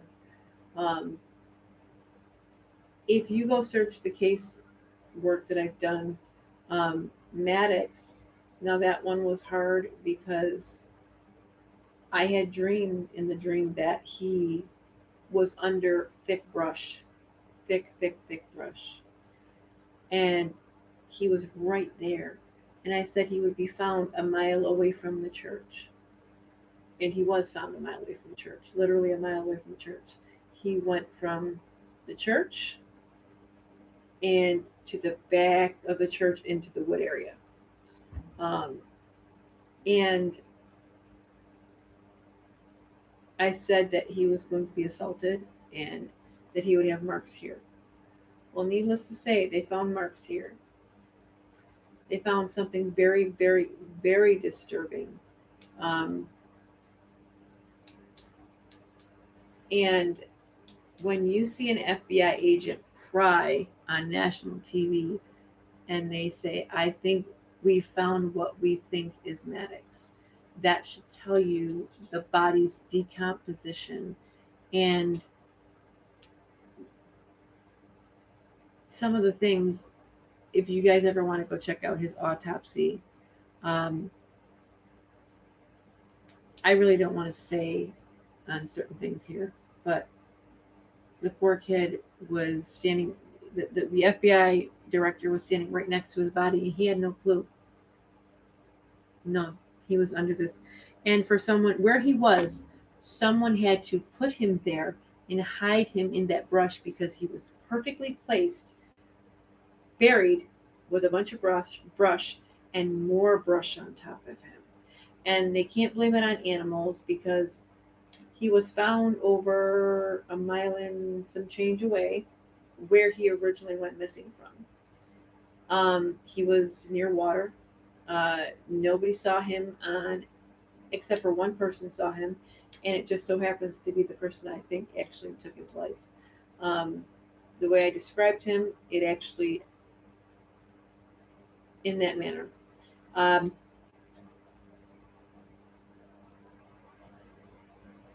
I'm gonna close down this life because it's very active in spirit here, and they're very adamant tonight. And I just want to go to bed after this, and I want to cleanse myself and go to bed.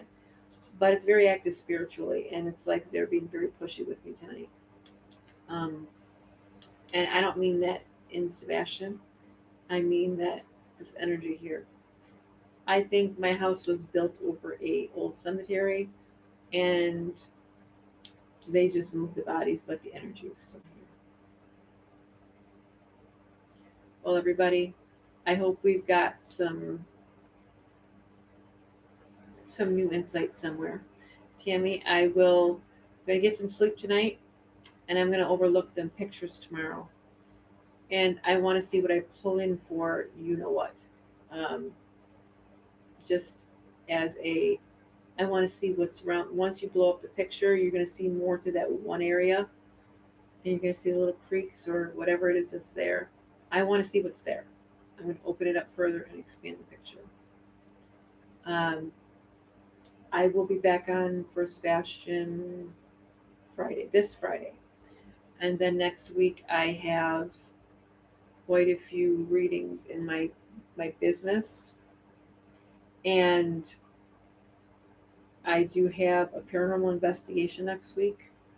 Like I said, I am going to be posting clips of it. I have to be very careful, as you know, with spirit in cemeteries.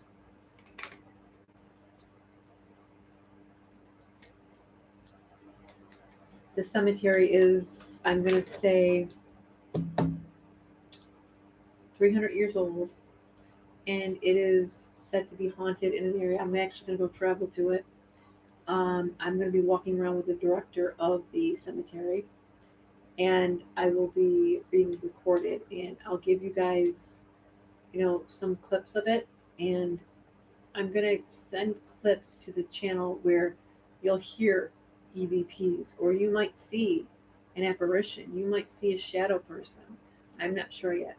I actually have a bunch of them on my camera footage, on my camcorders or my uh, digital camera. I have to download them to my computer. I can't just, I have to take the information out of those pieces of equipment and place them into my computer. Those, you guys will see quite a bit of freaky things on there. What's scary to you is not scary to me whatsoever. Um, I want to do a series, and I might be doing another place that's highly haunted here, specifically in my own hometown. Um, and that I will do a live for if I'm able to get in there. It's a very old place, and it's it's still serving the public. So anything in there, it has to be it has to be it has to be legally, to a legal standpoint. I would have to sign papers, see, go talk to the state, the not the state, but the city, pay a fee because paranormal investigators have to pay a fee, believe it or not. And if there will be a security guard on, I have to pay their salary to be there, so to keep us safe. Um, so there's going to be a lot of different things this summer we're going to be doing. Um, I will keep you posted on dates and times. Nolan Wells will be, like I said, the 25th. Felicia Rudd after that. And there will be, I want to say her name is Nahia Harris. I could be wrong how I said her name. I deeply apologize. Someone asked me to do that. And also, I'm hearing a name right now by the name of Tyrell. I'm not sure who Tyrell is. And if you guys want to let me know, you can always put it under the chat. I'm going to get off this though. I'm going to go cleanse my energy and I'm going to get to bed. And I will see everybody Friday. Friday, 9, probably, it'll be between 9 and 9:30. I don't have anything going on that day, so I'll be well rested and I will be able to come on just a little bit earlier. All right, everybody, watch your six and please, please, please stay safe, okay? Let's keep Sebastian out there, please, no matter what, because, like I said, it is our duty as a parent. Someone has to love that boy. And yes, can we do this all the time? No. But Sebastian mattered. And if they aren't going to make him matter, we have to. Any other case files, I will be letting you guys know. Instead of posting to community, I'll just make videos about case updates for the next case and what time and what person. It's just easier to follow that way. It's easier to do that way. Thank you, everyone, and I really hope you have a great night. Thank you for being here. You all matter. I'm grateful for you every time you show up.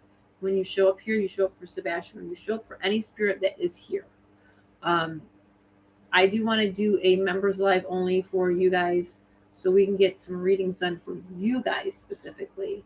It can't always be these types of cases. And I mean that in the kindest way. But I also, that's where I give my community service back to people too, is when I do readings for people. And I say community service because I try to make sure everybody gets a reading some way, somehow. So, all right, everybody, I want you to watch your six and please be careful out there. Don't go out in public unless you're aware of your surroundings. Lately, it's gotten bad no matter where you go. I always worry for you guys when I end these lives because I never know who's going to be showing up again, and I never know, God forbid, who's going to. You just never know. I always worry for you guys because the amount of information that I pick up on, a lot of people are in the areas that I talk about, and I'm supposed to talk about right now. Okay, I was going to get off sex trafficking.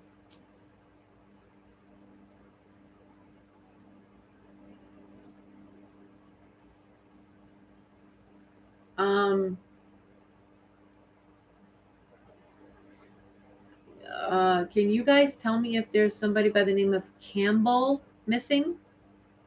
I want to hear it say.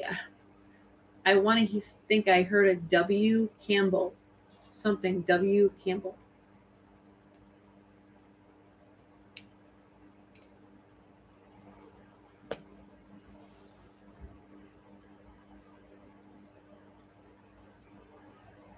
W Campbell.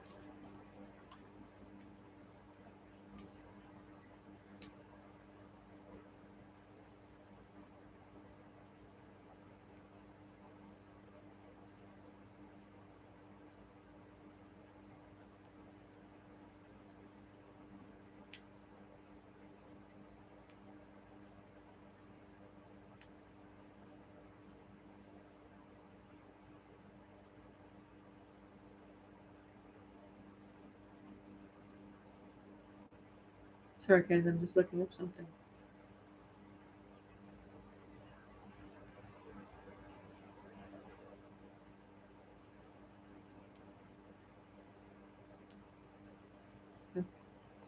All right, everybody. Wayne Campbell 2025. Okay. Um, do you want to look into that in our next live? Do you guys want to? We'll see what that is, and then also what was the other person I said? Tyrell, was it Tyrell that I said? We'll have to look up that too. All right, my darlings, it was good to see you all. Thank you for being here. You matter. I appreciate you so very, very much. Okay. Have a great, great early morning, and watch your six, please. All right. Thank you so much for being here. Have a great night.